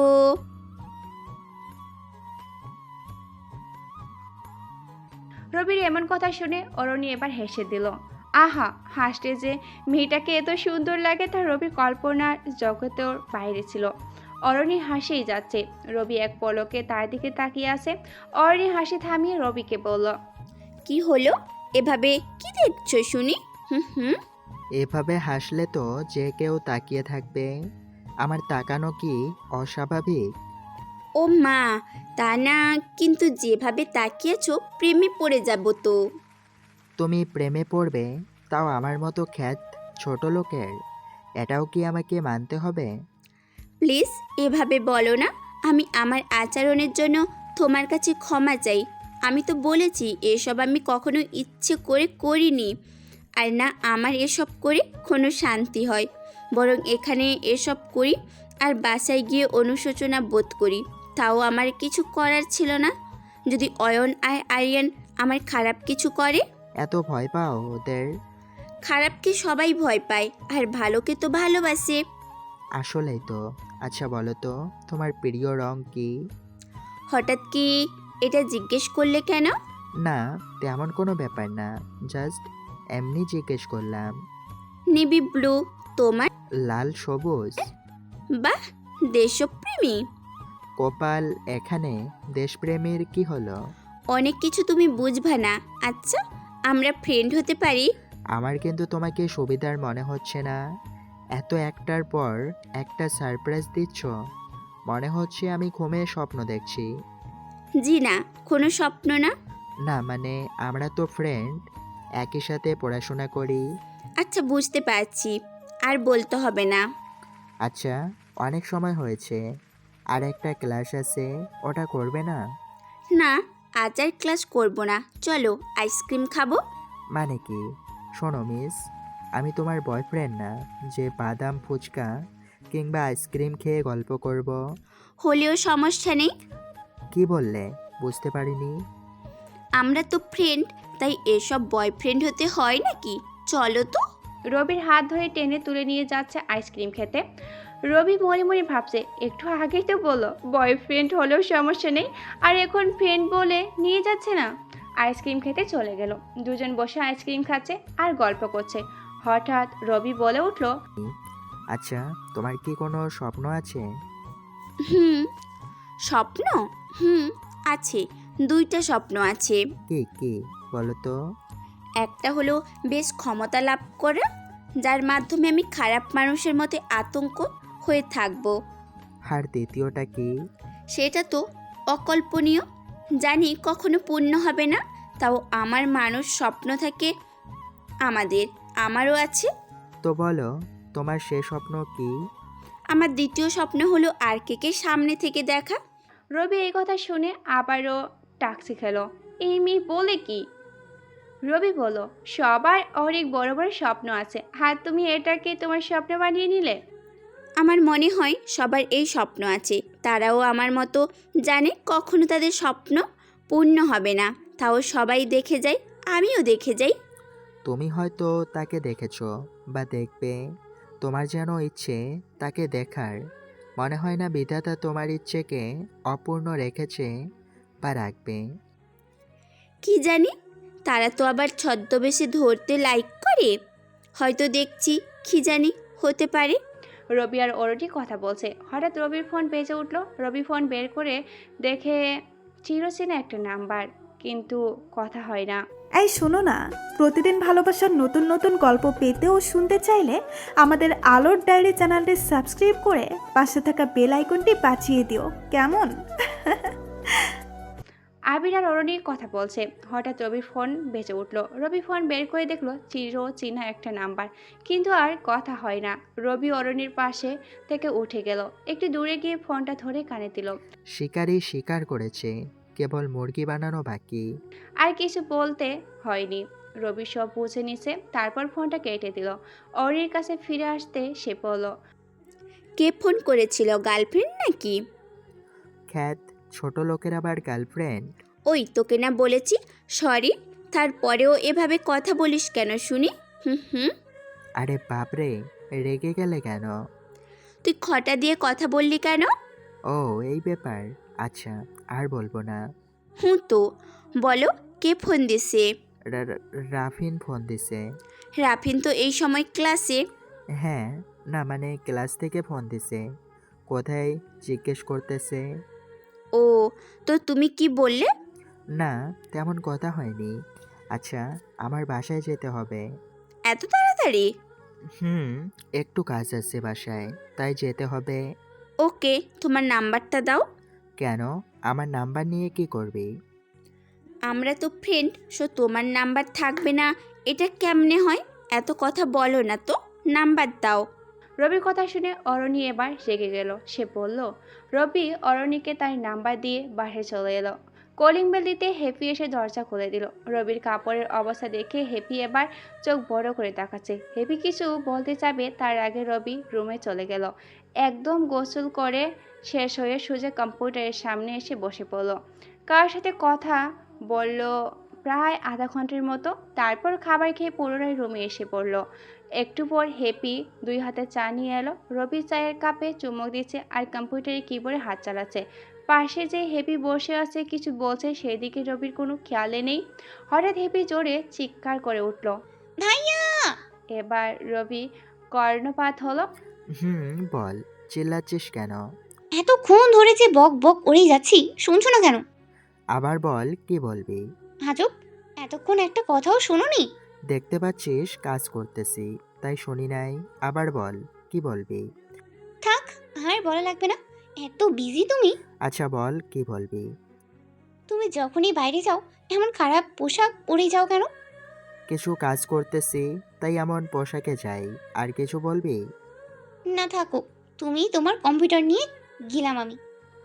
হ্যাপির বলতে দেরি কিন্তু চলে যেতে দেরি নয়, সে চলে গেল। এইদিকে অয়ন আর আরিয়ানকে রাশেদের লোকেরা মেরে অবস্থা খারাপ করে ফেলছে। রাশেদের টিম আছে, শ্রাবণ যে রাশেদের অবর্তমানে টিমকে কন্ট্রোল করে, শ্রাবণ অয়ন আর আরিয়ানকে এত মারল যে তাদের নাক মুখ দিয়ে রক্ত বের হচ্ছে। রাশেদ থামতে বললে শ্রাবণ থেমে যায়। সবাই কিছুটা সময় বিশ্রাম নিয়ে নেয়। রাশেদ সবাইকে বাইরে অপেক্ষা করতে বলল। রুমে আছে শুধু রাশেদ, শ্রাবণ আর অধরা। সবাই বাইরে চলে গেল, তাই শ্রাবণ বলল, ভাই সবাই তো বাইরে গেল, আমাদের মধ্যে কি গুরুত্বপূর্ণ আলোচনা হবে? কিছু কথা আছে, 2 জন মনোযোগ দিয়ে শোন। তোমরা 2 জন ছাড়া আর আমার একটা সিক্রেট লেডি হ্যাকার আছে, আর সে এখানে আসবে। তার সাথে তোমাদের পরিচয় করে দেব। তার বাইরে আরও একটা বিশাল সারপ্রাইজ আছে তোদের জন্য। Lady hacker? Lady hacker. মেয়েটা আমাকে মনে হয় লাইকও করে। ভাই আপনিও তাও? রাশেদের তাকানো দেখে শ্রাবণ চুপ হয়ে যায়। রাশেদ আবারও বলল, আমরা সবাই জানি আমাদের আর কে এর কথা। সে তো অনেক আগেই মারা গেছে। সে আজ এখানে আসবে। মানে এইটা কিভাবে সম্ভব? ভাই জোকস করছেন কেন? সে মারা যায়নি, কিছু সময়ের জন্য নিজে একটু বিশ্রামে চলে গিয়েছিল। আজ এখানে আসবে, একটু রাত হতে সবাই রেডি থাকবে। রাত 9টা সে আসবে, সবাইকে রেডি করে রেখো। টিমের যে অবস্থা সে দেখলে খুব খারাপ হবে, সবাইকে একদম রেডি হয়ে থাকতে বলো। আচ্ছা ভাই। 3 জন 3 দিক চলে গেল। ধীরে ধীরে সময় যেতে লাগলো। সবাই আর কে আর রাশেদের সিক্রেট লেডি হ্যাকারের জন্য অপেক্ষা করতে লাগলো। এইদিকে বিকাল হতে রবি ছাদে গেল। চারপাশটা ভালো করে দেখলো। মুক্ত আকাশের ডানা মিলে উড়ন্ত পাখি। ছাদের এক পাশে ফুল গাছ, 2টো প্রজাপতি খেলা করছে। একটু পর রবি নিজের রুমে চলে গেল। হ্যাপিকে পড়তে বসতে বলো। যদি এমনিতেই পড়তে বসেছে সে। পাশের বাড়ির লামিয়া হ্যাপির সাথে খুব ভালো মিলে গেছে এই কয়েকদিনে। দুজনেই ভালো ফ্রেন্ড হয়ে গেছে। অনেক সময় দুজন একসাথে পড়তে বসে, কখনো হ্যাপির রুমে, কখনো লামিয়ার বাসায়। আজও লামিয়া আর হ্যাপি লামিয়ার বাসায় চলে গেল। রবি কম্পিউটারে বসে কাজ করছে। রাত প্রায় 9টা হতে রবি তার মায়ের কাছে গেল। মা, আমি একটু বাইরে যাচ্ছি। 9টা বাজে, এখন কোথায় যাবি? এই তো একটু বের হব, বেশিক্ষণ থাকবো না, চলে আসবো। আচ্ছা, সাবধানে যাস। রবি বেরিয়ে পড়লো তার গন্তব্যের দিকে। এদিকে রাশেদ, শ্রাবণ, অধরা সহ বাকি সবাই বসে আছে আর্কের অপেক্ষায়। এদিকে হুট করে একটা গাড়ি এলো। এমন গোপন অবস্থায় গাড়ি চলে আসাটা স্বাভাবিক কিছু নয়। রাশেদের ফোনে একটা মেসেজ আসলো। এইদিকে গাড়িটা রাশেদের লোকেরা আটকে ফেলো। না পাচ্ছে না পিছনে যেতে, না পাচ্ছে পিছনে যেতে, না পাচ্ছে সামনে আসতে, একদম গেটে গাড়িটা ধরে ফেলো। রাশেদের ফোনে মেসেজ আসতে সে শ্রাবণকে পাঠিয়ে দিল গাড়িটা নিয়ে আসতে। ততক্ষণ পর্যন্ত পরিচিত কেউ তাদের আনতে যাবে না, ততক্ষণ গাড়ি ছাড়বে না। শ্রাবণ গিয়ে নিয়ে আসলো। রাশেদ একটু বের হয়ে দেখে কার নিয়ে কেউ আছে। রাস্তায় বসতে বাকি নেই এটা আর কে। একটু সামনে বসে গাড়ি থামলে গাড়ি থেকে বের হলো লেডি হ্যাকার রোহানি। আয়ানের বোন রোহানি হলো রাশেদের সিক্রেট লেডি হ্যাকার। পরিবারের সবার অগ্রসরের দেশে সবাই নিজেকে ভাসিয়ে দিয়েছে, হয়তো সেটা রাশেদের দিকেই তাকিয়ে। রাশেদ রাশেদ রোহানিকে দেখে নিজের মতো করে আবারও ভিতরে চলে গেল। রোহানি গিয়ে সোজা রাশেদের পাশে বসে পড়ল। এই অবস্থা দেখে শ্রাবণের অধরা চোখ বড় বড় করে তাকিয়ে রইল। রাশেদ অধরাকায় সবার সাথে পরিচয় করিয়ে দিল। পরিচয় পর্ব শেষ করে রাশেদ বলল, অধরা হচ্ছে আরিয়ানের ছোট বোন। অধরা যদিও আমাদের হয়ে কাজ করে, কিন্তু আরিয়ান আর অয়নের দেশদ্রোহীর খবর রোহানি আমাকে দিয়েছিল। হয়তো এটা রোহানির দেশপ্রেম। রোহানি রাশেদের দিকে তাকিয়ে আছে। হঠাৎ রাশেদকে বলল, চলো ভিকটিমদের একটু দেখব। তোমার ভাই হয় এভাবে বলতে পারলে? দেশদ্রোহী অপরাধীরা কারোর ভাই হতে পারে না। ওকে চলো। চারজন মিলে অয়ন আর আরিয়ানকে দেখতে গেল। দুজন অজ্ঞান হয়েছিল। রাশেদকে ইশারা করতে শ্রাবণ গিয়ে তাদের মুখে পানি দিয়ে জ্ঞান ফেরল। দুজন মারের চোটে ভালো করে কথা বলতে পারছে না। আরিয়ানের ছাপের চোখে তার ছোট বোনকে এখানে দেখে অবাক হয়ে যায়। সে অবাক হয়ে রোহানিকে জিজ্ঞাসা করলো, তুই এখানে কেন? তোমার মতো দেশদ্রোহীকে শাস্তি দেওয়ার জন্য আমি দেশের কল্যাণে নিজেকে হারিয়ে দিয়েছি। রোহানির কথায় আরিয়ান অবাক হয়ে গেল। তার বুঝতে বাকি নেই যে রোহানি এতদিন আরিয়ান আর অয়নের গতিবিধি পর্যবেক্ষণ করছিল আর প্রতিটা আপডেট রাশেদকে দিচ্ছিল। হঠাৎ রাশেদের ফোনে একটা মেসেজ আসলে যেন তাড়াতাড়ি সেখান থেকে বের হয়ে আসে পিছনে পিছনে বাকিরাও। শ্রাবণ অয়ন আর আরিয়ানকে অজ্ঞান করে দেয়। তারপর রাশেদের পিছন পিছন সেও বের হয়ে আসে। রাশেদ সবাইকে থাকতে বলে গেটের দিকে চলে যায় আর বলে যায় আরকে 1 মিনিটের মধ্যে আসে। রাশেদ তাড়াতাড়ি গেটের কাছে চলে যায়। খুব দ্রুত গতিতে একটা বাইক এসে থেমে যায় গেটের সামনে। রাশেদ বাইকের পিছনে বসে পড়ল। বাইকারের মাথায় হেলমেট আর পুরো শরীর ভয়ঙ্কর পোশাকেই বোঝা যাচ্ছে এটা আর কেউ নয় আরকে। গেটের কাছে আসতে সেখানে থাকা লোকগুলো ভয় পেয়ে যায়। হঠাৎ মৃত্যু মানুষ তাদের সামনে। রাশেদ বাইকের পিছনে বসে পড়ল। তারা কেউ কোনো কথা বলার সুযোগ পায়নি। বাইক সোজা এসে থামলো অয়নার আরিয়ানের বেঁধে রাখা রুমের পাশে। মাথার হেলমেট খুলে দেখে ভয়ঙ্কর লাল চোখ, মুখে মাস্ক আর বাম হাতের তালুতে ছোট্ট করে লেখা আরকে। রাশেদ আর আরকে সোজা চলে যায় আরিয়ান আর অয়নকে বেঁধে রাখা রুমে। আরকের পিছন পিছন রাশেদও সেই রুমে ঢুকে পড়ে। যখন শ্রাবণ রোহানি অধরা রুমে ঢুকতে যাবে তখনই রাশেদ নিষেধ করে, কারণ আরকে এখন নিজের আসল চেহারা দেখাবে অপরাধের। রাশেদ আর আরকে ভিতরে চলে গেল। আরকে দেখে অয়নার আরিয়ান কেঁদে ফেললো, কারণ সেই বেঈমানদের কখনো ক্ষমা করে না। রাশেদ আর আরকে ভেতরে চলে গেল। আরকে দেখে অয়নার আরিয়ান কেঁদে ফেললো, কারণ সেই বেঈমানদের কখনোই ক্ষমা করে না। অয়নকে বলতে পারেন শ্রাবণ তো তাদের অজ্ঞান করে ফেলেছিল, তাহলে আবার জ্ঞান ফিরল কখন? শ্রাবণ যখন অজ্ঞান করে ফেলছিল তখন তাদের জ্ঞান ছিল, যাতে আর না মারে তাই অজ্ঞান হওয়ার অভিনয় করছিল। তাই তো আরকে রুমে আসার সাথে সাথেই দুজন ভয়ে কাঁপতে শুরু করলো। অনেকদিন ধরে রাশেদ আর আরকের সাথে দেখা হয় না, তাই রাশেদ কিছুটা ইমোশনাল হয়ে আরকে জড়িয়ে ধরল। কুশল বিনিময় শেষে আরকে 1 পা 2 পা করে আরিয়ানার অয়নের দিকে গেল। আরকের সামনে যাওয়ায় তাদের অন্তরাত্মা কেঁপে উঠল। চোখের জল মাটিতে গড়ে পড়ল। মুখে মাস্ক থাকায় আরকের আসল চেহারা দেখা যাচ্ছে না। রুমে রাশেদ, আরকে আর অয়ন। আরিয়ান ছাড়া কেউ নেই। অয়ন আর আরিয়ানকে যখন মারতেই হবে, নিজের চেহারাটা একটু দেখিয়ে নেওয়া উচিত মনে করলো আরকে। যখনই মুখে থাকা মাস্কটা খুললো আরকে অয়ন বলে উঠল, তুই? হ্যাঁ আমি। আবারও সেই রহস্যময় হাসি, যেটা দেখে আরিয়ান ভয় পেত। সে বুঝতে পারতো না এই হাসির মানে, মনে করতে পারেনি এই হাসি আদৌ কি দিত। যখনই সামনে এলো তখনই বুঝতে পারছে এই হাসির রহস্য। আরিয়ান সোজা আরকের পায়ে পড়ে গেল। ভাই, আমাকে মাফ করে দেন। বিশ্বাস করেন, আপনাকে মারার প্ল্যান আমার ছিল না। এসব করেছে ওই ইন্ডিয়ান এজেন্টের চিফ নিয়াজ। সে তো নিজের দেশের জন্য অন্য দেশের ক্ষতি করবে, তাই বলে তুই এই দেশের সাথে বেইমানি করবি? ভাই, ভুল হয়ে গেছে, মাফ করে দেন। শেষ ইচ্ছে থাকলে বল, শেষ দিন আজ তোর। ভাই, মাফ করে দেন, আর জীবনেও এমন করব না। তুই আমার টিমে ছিলি, কাজ করতি দেশের জন্য। নিয়াজের কথায় তুই আমাকে মারার প্ল্যান বানালি, এটা তো খুব বড় একটা অপরাধ। ভাই, আর কোনো কথা বলতে না দিয়ে দুজনের মাথায় শুট করে দিল। অনেক দিন পর আরকে গুলি চালালো। বারুদের গন্ধ নাক দিয়ে সুখে কেমন যেন এক পৈশাচিক শান্তি পেল সে। হঠাৎ পেছন থেকে রাশেদ বলে উঠল, রবি। আর কেউ নয়, ভার্সিটিতে ভার্সিটি সে আনস্মার্ট খ্যাত ছেলেটাই হলো আর কে, মানে রবিউল হাসানের ছদ্মনাম আর কে। রবি আবারও মাস্ক পরে সেই রুম থেকে বের হয়ে গেল। রাশেদ রবিকে নিয়ে আর একটা রবি গেল। সবাই সেখানে বসে আছে, অর্থাৎ শ্রাবণ, অধরা আর রোহানি। রুমটা খুব ভালো করে সাজানো হয়েছে, সেটা রবি আসবে বলে। পাশের টেবিলে হঠাৎ ফোন বেজে উঠলো। রাশেদ ফোন হাতে নিয়ে দেখে ওটা আরিয়ানের ফোন, আর কল দিয়েছে চিপ নিয়াজ। রাশেদ রবিকে এই কথা বলল। সাথে সাথে রবি রাশেদকে ইশারা করলো কম্পিউটারের ফোনটা কানেক্ট করতে। রাশেদ ফোন কানেক্ট করে ফেললো কয়েক সেকেন্ডের মধ্যে। রবি কম্পিউটারের সামনে বসে গেল, কিবোর্ড হাতের কারিশমা দেখাচ্ছে। কয়েক সেকেন্ডের মধ্যে ফোনটা রিসিভ করলো। অপাশ থেকে নিয়াজ বলল, আরিয়ান, আমাদের ডাটা পেতে আর কত সময় লাগবে? আর অল্প সময়, কাজ প্রায় শেষের দিকে। আর মাত্র 2 দিন সময় আছে, এর মধ্যে কিছু করো তাড়াতাড়ি। আমি আমার সর্বোচ্চ চেষ্টা করেছি, আর একটু হলে কাজ শেষ।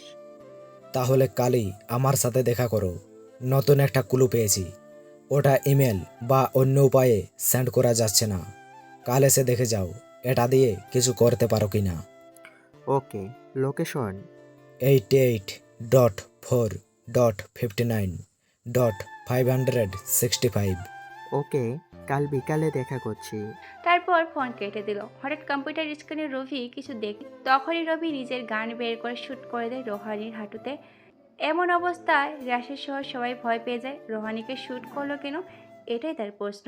পায়ে গুলি লেগে রোহানির হাত থেকে ফোন পড়ে যায়। রবি আবারও নিজের গান কমারে খুঁজে নেয়। রাশেদ সোজা এসে রবির সামনে দাঁড়িয়ে গেল। সবাই রুমে থাকলেও রাশেদের রাগ উঠে গেল হঠাৎ এমন শ্যুট করায়। রাশেদ কিছু বলতে যাবে, তার আগে রবি গিয়ে রোহানির ফোনটা হাতে নিল আর রাশেদকে দিল।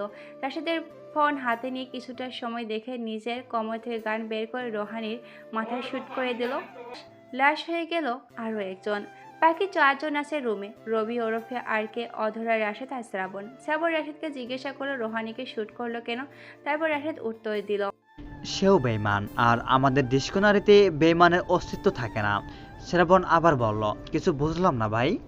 তখনই রবি নিজের মাস্ক করলো। শ্রাবণ আর অধরা রবিকে দেখে বেশ অবাক হলো, কারণ ওরা রবিকে আগেও অনেকবার দেখেছে। এমনকি শ্রাবণ রবির নামেও জানে, কিন্তু সে যে আর কি সেটা জানতো না। রবির মুখ দেখে শ্রাবণ বলে উঠল, রবি? শ্রাবণ ভাই, আমি। মানে কিভাবে কে? আপনি ছদ্মবেশ ধরে চলতে পারেন, আমি পারি না। মানে? ওকে, সব বলছি। আমি আরকের কাজের কারণে আপনার এলাকায় এসেছি। আর দ্বিতীয় থাকলো রোহানির কথা। রোহানি আরিয়ানের আপন বোন না, কিন্তু তার এক বাসায়ও আছে। কিন্তু তারা এক বাসায়ও থাকে। আসলে হচ্ছে রোহানিও ভারতের একজন এজেন্ট, যেটা রাশেদ জানতো না, এমনকি আরিয়ানও জানতো না। এটা তার আপন বোন নয় যে এটা, কিন্তু আমি জানতাম। বছরখানেক আগে রোহানি ভারতের এজেন্টের হয়ে কাজ শুরু করে। আমার বেঁচে থাকা, এখানে আসা সব কিছু রাশেদ রোহানিকে বলেছে, আর রোহানি চিফ নিয়াজকে বলেছে। আমাদের মধ্যে আরও অনেক লোক আছে নিয়াজের। আজ এখানে যারা আছে সবাইকে শেষ করে দেব। তার মানে ভাই আপনি এতদিন ছদ্মবেশ ধরে আমাদের পাশে ছিলেন, কিন্তু আমি কিছুই জানলাম না। আমি জানতাম, দিও নাই তাই জানতে পারিনি। আর আপনি আমাকে আগের মতো তুমি করে বলবেন, সমস্যা নাই। কিন্তু ভাই। কোনো কিন্তু নয়। রবির কথায় শ্রাবণ চুপ হয়ে গেল। পাশে রোহানির লাশ পড়ে আছে। রবি হেঁটে রোহানির কাছে গিয়ে বলল, এই মেয়েটা রাশেদকে প্রেমের ফাঁদে ফেলেছে আর এসব করিয়েছে। আমি জানতাম নিয়াজ আরিয়ানের ফোনে কল দেবে, তাই আমি কম্পিউটারের ফোনটা কানেক্ট করতে বললাম, আর আমার ভয়েসকে আরিয়ানের ভয়েসে রূপান্তর করলাম, যাতে নিয়াজ বুঝতে না পারে এটা আরিয়ান নয়, রবি। আর নিয়াজ যে নাম্বার বলেছে সেটা লোকেশন নাম্বার। ওখানে আসলে নিয়াজ নেই, ওখানে আসলে নিয়াজ নেই, সে আছে ঢাকায়। আর সে লোকেশন বলেছে, সেটা চট্টগ্রাম। নিয়াজ জানে আরিয়ান মারা গেছে, রোহানি প্রতি মিনিটের খবর নিয়াজকে জানাতো। সে হিসেবে নিয়াজ জানে আরিয়ান সেখানে যাবে না, যাবে শুধু আর কে, মানে আমি। রবি এসব বলে থেমে গেল। পাশে পানির বোতল ছিল, সেখান থেকে পানি খেলো একটু। তারপর রাশেদ কানে কানে ঘি বলল, প্রেম তোকে অন্ধ করে দিচ্ছে, সেটা তুই বুঝতেও পারছিস না, আর যে তোকে ভালোবাসে তাকে তুই চিনতেও পারছিস না। মানে কে আমাকে? রাশেদ আর কিছু বলার আগে রবি বলল, রোহানি নয়, তোকে অধরা ভালোবাসে। মানে তুই কিভাবে জানিস? আমি আরও অনেক কিছু জানি যেটা তুই জানিস না। রবি রাশেদের কাছে থেকে কিছুটা সরিয়ে এলো, সোজা অধরার সামনে গিয়ে দাঁড়ালো। অধরা ভয় পাচ্ছে, সে মনে করছে এই বুঝে সে কর্ণফুল করলো আর তার মাথা খুলে উড়ে যাবে। ভাবি, আমার ভাইটাকে সামলে রাখবেন। আপনি তো সব জানেন, তাকে সামলানো আপনার পক্ষে ততটা কঠিন হবে না। অধরা ভয়ে ভয়ে কাঁপা গলে বলল, মানে? এত ভয় পাওয়ার কিছু নেই। আপনি যে রাশেদকে ভালোবাসেন সেটা আমি জানি। হয়তো ভয়ে বলতে পারেননি, কিন্তু সমস্যা নেই, আমি তো আছি। আপনি এসব কিভাবে জানলেন? ভাবি, ছোট্ট বাচ্চাদের মতো কথা বলবেন না তো। আমি আর কে, কখন কোথায় কি হচ্ছে সব আমি জানি। আপনার ভাই তো এসব বুঝে না। বেইমানের কারণে এসব কেউ বোঝে না আমাদের লাইনে। সবার মনে প্রশ্ন থেকে যায়, এই বুঝি কোনো ছলনাময়ী এসে পুরো সাম্রাজ্যর গুটিয়ে দেবে। তাই আমাদের জীবনে প্রেম জিনিসটা আসে না। যদি আপনি সত্যি আমার বন্ধুকে ভালোবাসেন তাহলে সোজা বিয়ে করে ফেলুন, নয়তো হারাতে হতে পারে। রবির কথায় অধরা বেশ লজ্জা পেল বটে, তাই তো মাথা নিচু করে ফেললো। রবি রাশেদের কানে কানে গিয়ে বলল, যদি অধরাকে তোর ভালো লাগে তাহলে বিয়ে করে ফেল। রাশেদ অধরার দিকে তাকিয়ে একটা মুচকি হাসি দিল আর ছোট করে বলল, ওকে। রবি আবারও রোহানির লাশের কাছে গিয়ে এক চোখে কিছু সময় তাকিয়ে ভাবলো, কি ছলনাময়ী নারী তুমি! ভালোবাসার ফাঁদে ফেলে শেষ করে দিতে পারো পুরো দুনিয়া। চাইলে কিন্তু ভালোবেসে পুরো দুনিয়াকে তোমার মতো করে সাজাতে পারতে, কিন্তু তুমি তো ছলনাময়ী। এসব তো করার জন্য তোমার জন্ম। রবি শ্রাবণকে বলল, বাইরে তোদের যত লোক আছে সবাইকে সামনে থাকা খোলা মাঠে দাঁড় করাতে। আর রবির কথা শুনে শ্রাবণ যেন বসে না যায়। শ্রাবণের বুঝতে বাকি নেই যে আরো কতগুলো বেইমানের মাথা খুলি উড়ে যাবে। শ্রাবণের বুঝতে বাকি নেই যে আরো কতগুলো বেইমানের মাথার খুলি উড়ে যাবে। রবি রাশেদ অধরা রবি বসে অপেক্ষা করছে যাতে শ্রাবণ আজ শেষ হয়। রবির মাথায় হঠাৎ একটা আইডিয়া আসলো। এইদিকে শ্রাবণ সবাইকে খোলা মাঠে লাইনে দাঁড় করিয়ে আবার রবির কাছে ফিরে এলো। তখনই রবির আইডিয়াটা কাজে লাগলো। চিফ মিজানকে রবি আর রাশেদের আগে থেকে চিনে, তাই তো রাশেদের থেকে অনেক আগে থেকে নিয়াজের মুখের একটা মুখোশ বানানো আছে। সব কিছু চিফ নিয়াজের মতো করে শ্রাবণকে সাজিয়ে দিল। শ্রাবণ অবাকই হচ্ছে, তার সাথে কিছু জানি না। শ্রাবণ যখন সম্পূর্ণ চিফ নিয়াজের রূপ ধারণ করলো তখন রবি শ্রাবণকে বলল, শ্রাবণ ভাই, আপনি এখন এই রুমের পেছন দরজা দিয়ে বের হবেন আর ফিরে আসবেন সামনে দিয়ে। আমরা খোলা মাঠে থাকবো, সবার সাথে আমরা কথা বলল। আপনি হঠাৎ করে একটা শব্দ বলবেন, আর সেটা হলো ইসারি। এটা বললে হবে, বাকিটা আমরা বুঝে নেব। এটার মানে কি ভাই? ইসারি মানে বসে যাও। এটা বাস্কিউ ভাষার শব্দ, আর এটা শুধু তারা জানে যারা শুধু চিপ নিয়াজের হয়ে কাজ করে। বাকিরা এই শব্দ জানে না। তার মানে আমি নিয়াজের মতো সেজে সবার সামনে যাব আর এ শব্দ বলবো? যারা নিয়াজের হয়ে কাজ করে তারা বসে যাবে, তখন আমরা বুঝতে পারবো কারা নিয়াজের জন্য কাজ করে। একদম ঠিক বলেছেন, কিন্তু একটু ভুল আছে। ভুল? ওটা কি? সামনে এসে বলা যাবে না, একটু দূরে থেকে বলতে হবে, যাতে তারা বুঝতে না পারে কোথা থেকে এসব বলা হচ্ছে। ওকে, বুঝতে পারছি। তাহলে আমি যেভাবে বলছি সেভাবে আপনি যান, আর আমরা তাদের কাছে যাচ্ছি। আমরা কথা বলার মাঝখানে আপনি শব্দটা বলবেন। ওকে। শ্রাবণ দরজার পিছন দিয়ে চলে গেল। রবি রাশেদ অধরার সামনের দরজা দিয়ে সব লোকদের কাছে গেল। রবি সবার উদ্দেশ্যে বলল, আমি কে তা সবাই জানে। সবাই এটাও জানে যে আমি কোনো বেঈমানকে ক্ষমা করি না। কেউ দেশের বিরুদ্ধে কাজ করলে তার ক্ষমা এই বাংলার মাটিতে হয় না। রবি কথা বলছিল, হঠাৎ কেউ বলে উঠল, অনেক জোরে বলল, সাথে সাথে তিনজন মাটিতে বসে গেল। রবি একটা মুচকি হাসলো। শ্রাবণ নিজের মুখোশ খুলে রবির কাছে এসে দাঁড়ালো, বসে যাওয়া তিনজনকে সামনে আনলো। রবি সবার উদ্দেশ্যে বলল, আমি এই তিনজনকে নিয়ে যাচ্ছি আমার সাথে। বাকি তোমরা ঠিকমতো কাজ করবে, ভুলেও কেউ বেইমানি করতে যাবে না। রবি তিনজনকে নিয়ে অয়ন আর আয়ানকে নিয়ে রুমে মেরে রেখে দিচ্ছে, সেই রুমে নিয়ে এলো। রাত প্রায় 10:30, কিন্তু চারপাশে এত লাইট যে দিনের আলোর মতো দেখা যাচ্ছে। তিনজনকে রুমে এনে বসলো। রবির পিছন পিছন রাশেদ, অধরা, শ্রাবণও আসলো। রবি সবার সামনে এসে মাস্ক পরে। রাশেদ পিছন থেকে বলল, এরা কি সেই বেইমান? এরা তিনজন নয়, দুইজন এখানে বেইমান। এরা তো তিনজন। একজন আমাদের লোক, বলতে পারিস একদম আমার লোক। কোনটা তোর লোক? এই অজয় হলো আমার লোক, বাকি দুইজন চিপ নিয়াজের লোক। কিছু বুঝলাম না। আচ্ছা বলছি, অজয় হলো একজন এজেন্ট, বাংলাদেশ এজেন্ট, আমার হয়ে কাজ করে। সে কাউকে জবাব দেয় না, শুধু আমাকে বলে তার সব কথা। এমনকি প্রধানমন্ত্রীও যদি তার জবাবদিহি চায় তাও সে মুখ খুলবে না, কেবল তার সব রিপোর্ট আমাকে দেবে। আমি জানতে পারি এখানে চিপ নিয়াজের লোকেরা ঢুকে পড়েছে, তাই আমি অয়সকে তোর টিমে ঢুকিয়ে দিলাম, আর চাল করে চিপ নিয়াজের লোকের সাথে হাত করে তার লোক বানিয়ে দিলাম। তারপর চিপ নিয়াজের সব খবর আমাকে দেয় অজয়। তার মানে এরা দুজন আসল বেইমান? এখন এদের দুইজনের মাথার খুলি উড়ে যাবে। কথা বলতে দেরি, শ্যুট করতে দেরি না। আবার দুটো লাশ পড়ে গেল। রবি অজয়কে আবারও রাশেদের লোকদের সাথে মিশে যেতে বলল।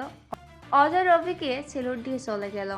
রবি শুধু মাফিয়া তা নয়, সেদিন আরিয়ান নিয়াজের সাথে হাত করে রবি সাম্রাজ্য কুড়িয়ে দিতে চেয়েছিল, সব রবি আগে থেকে জানতো। কিন্তু বাংলাদেশের সিকিউরিটি এজেন্ট হেড রবিকে দেশের জন্য কিছু করতে বলছিল। তারপর রবিকে সিক্রেট হ্যাকারের চাকরি দেয়, যদিও সেটা কেবল লোক দেখানোই ছিল।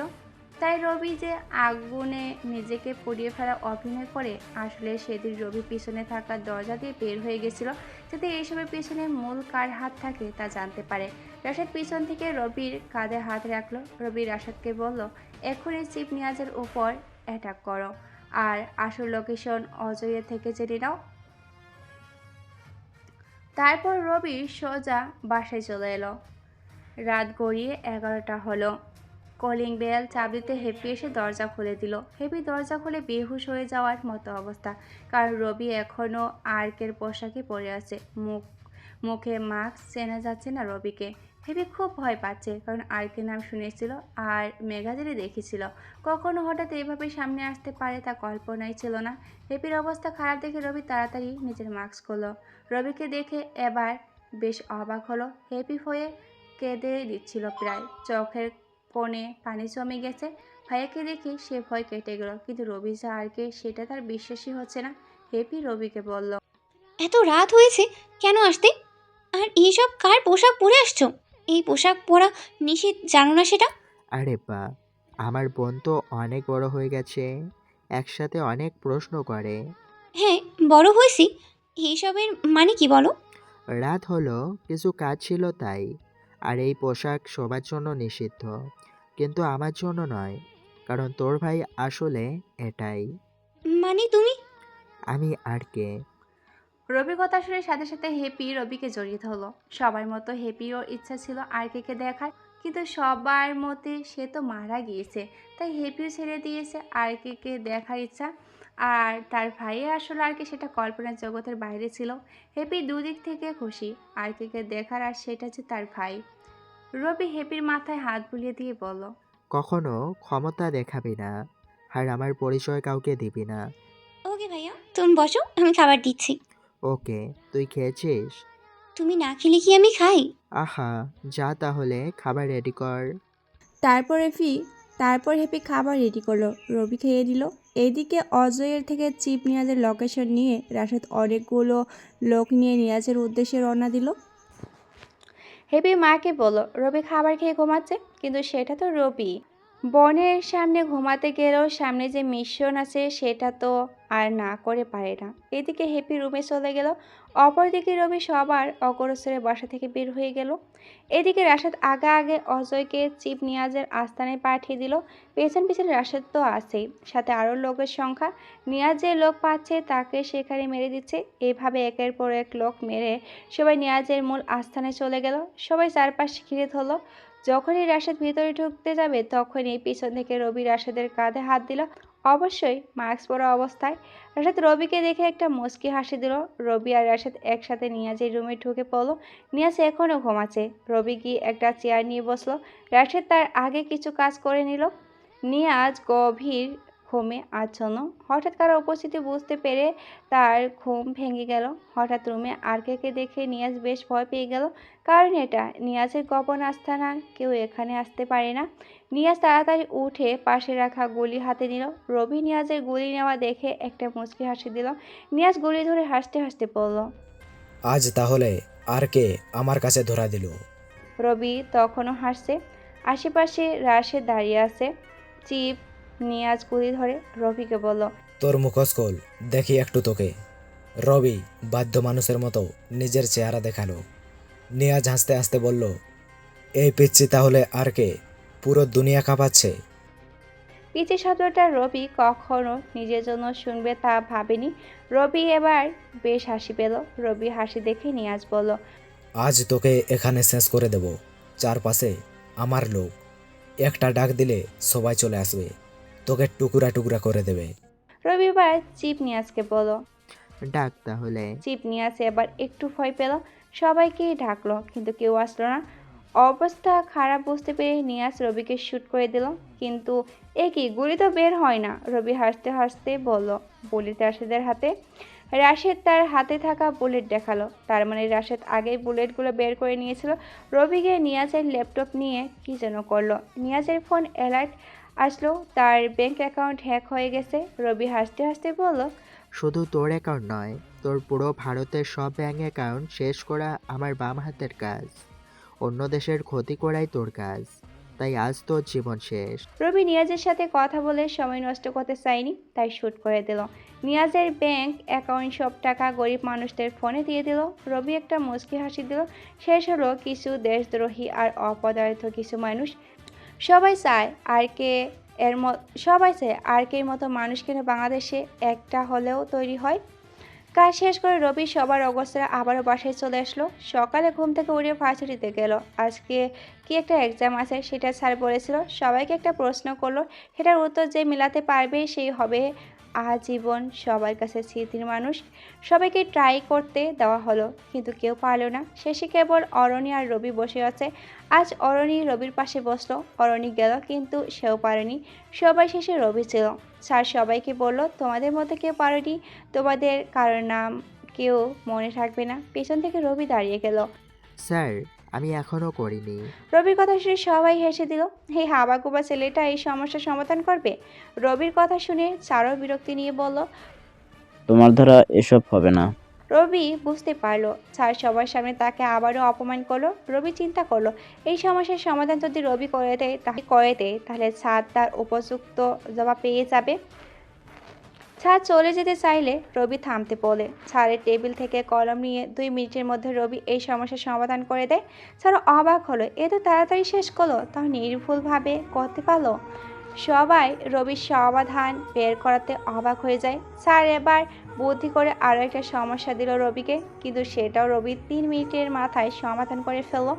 এবার স্যারের বুঝতে বাকি নেই রবি বাইরে থেকে যেমন দেখা যায় আসলে সে তেমন নয়। রবি আসলে অনেক একটা বড় খেলাড়ি। স্যার কিছু বলতে যাবে তার আগেই রবি বলল, পোশাক মানুষের ভেতরে কি আছে তা বলে দেয় না।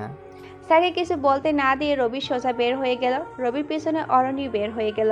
রবি সোজা একটা গাছের নিচে গিয়ে বসলো। একটু পর রবি অরণিকে বলল, আমি আজ এখান থেকে চলে যাব। মানে কই যাবে? আমার শহরে চলে যাব। কেন? এখানে থাকলে কি সমস্যা শুনি? হুম। আমি এখানে পড়তে আসিনি, কাজে আসছি। কাজ শেষ, এখন চলে যাব। আমি এত কিছু জানি না, তুমি যাবে না। এখানে আমার কেউ নেই, কিছু নেই। আমি আমার বাসায় চলে যাব। কে বলেছে কেউ নেই? আমি আছি তো। মানে? আমি তোমাকে ভালোবাসি। সেদিন তুমি যেভাবে আমার দিকে তাকিয়েছো, আমি সেদিন তোমার প্রেমে পড়ে গেছি। এখন তুমি বলো, এখানে আমার কি দোষ? হুম হুম। আমার নগরে প্রেম বলতে কিছু নেই। যদি সত্যি তুমি আমাকে চাও তাহলে বিয়ে করতে পারো। আমি রাজি। আমি বেকার, কি খাবে? সমস্যা নেই, দুইজন জব করব। তোমার বাবা মিজান সাহেব, আমাকে তোমার পরিবার মেনে নেবে না। আমি বাবাকে বোঝালে বুঝবে, কিন্তু তুমি বাবার নাম কিভাবে জানো শুনি? হুম হুম। আমি শুনছিলাম হয়তো। অবশেষে রবি চলে গেল তার শহরে। মা, আপু, ছোট বোন হ্যাপি সবাই আবারও এক ঘরে আছে। পরের দিন রবির ফোনে অরণি কল দিলে রবি ফোন ধরে। অরণি আজ বেশ খুশি, কারণ তার বাবা রাজি হয়ে গেছে রবির সাথে অরণির বিয়ে দিতে। রবিও বেশ খুশি, প্রিয় মানুষটাকে নিজের করে পাবে বলে। পূর্ণতা পাক এই ভালোবাসা, শুভ হোক তাদের নতুন পথ চলা। সমাপ্ত। গল্পটা কেমন হয়েছে অবশ্যই কমেন্ট করে জানাবেন। আর আপনাদের কীরকম গল্প পছন্দ ওইটা কমেন্ট করতে ভুলবেন না। আজকের গল্পটা কেমন হয়েছে কমেন্ট করবেন, আপনাদের মতামত জানাবেন। ধন্যবাদ সবাইকে। ভালো থাকবেন, সুস্থ থাকবেন। দেখা হচ্ছে আগামীকাল নতুন কোনো গল্পতে। আল্লাহ হাফেজ।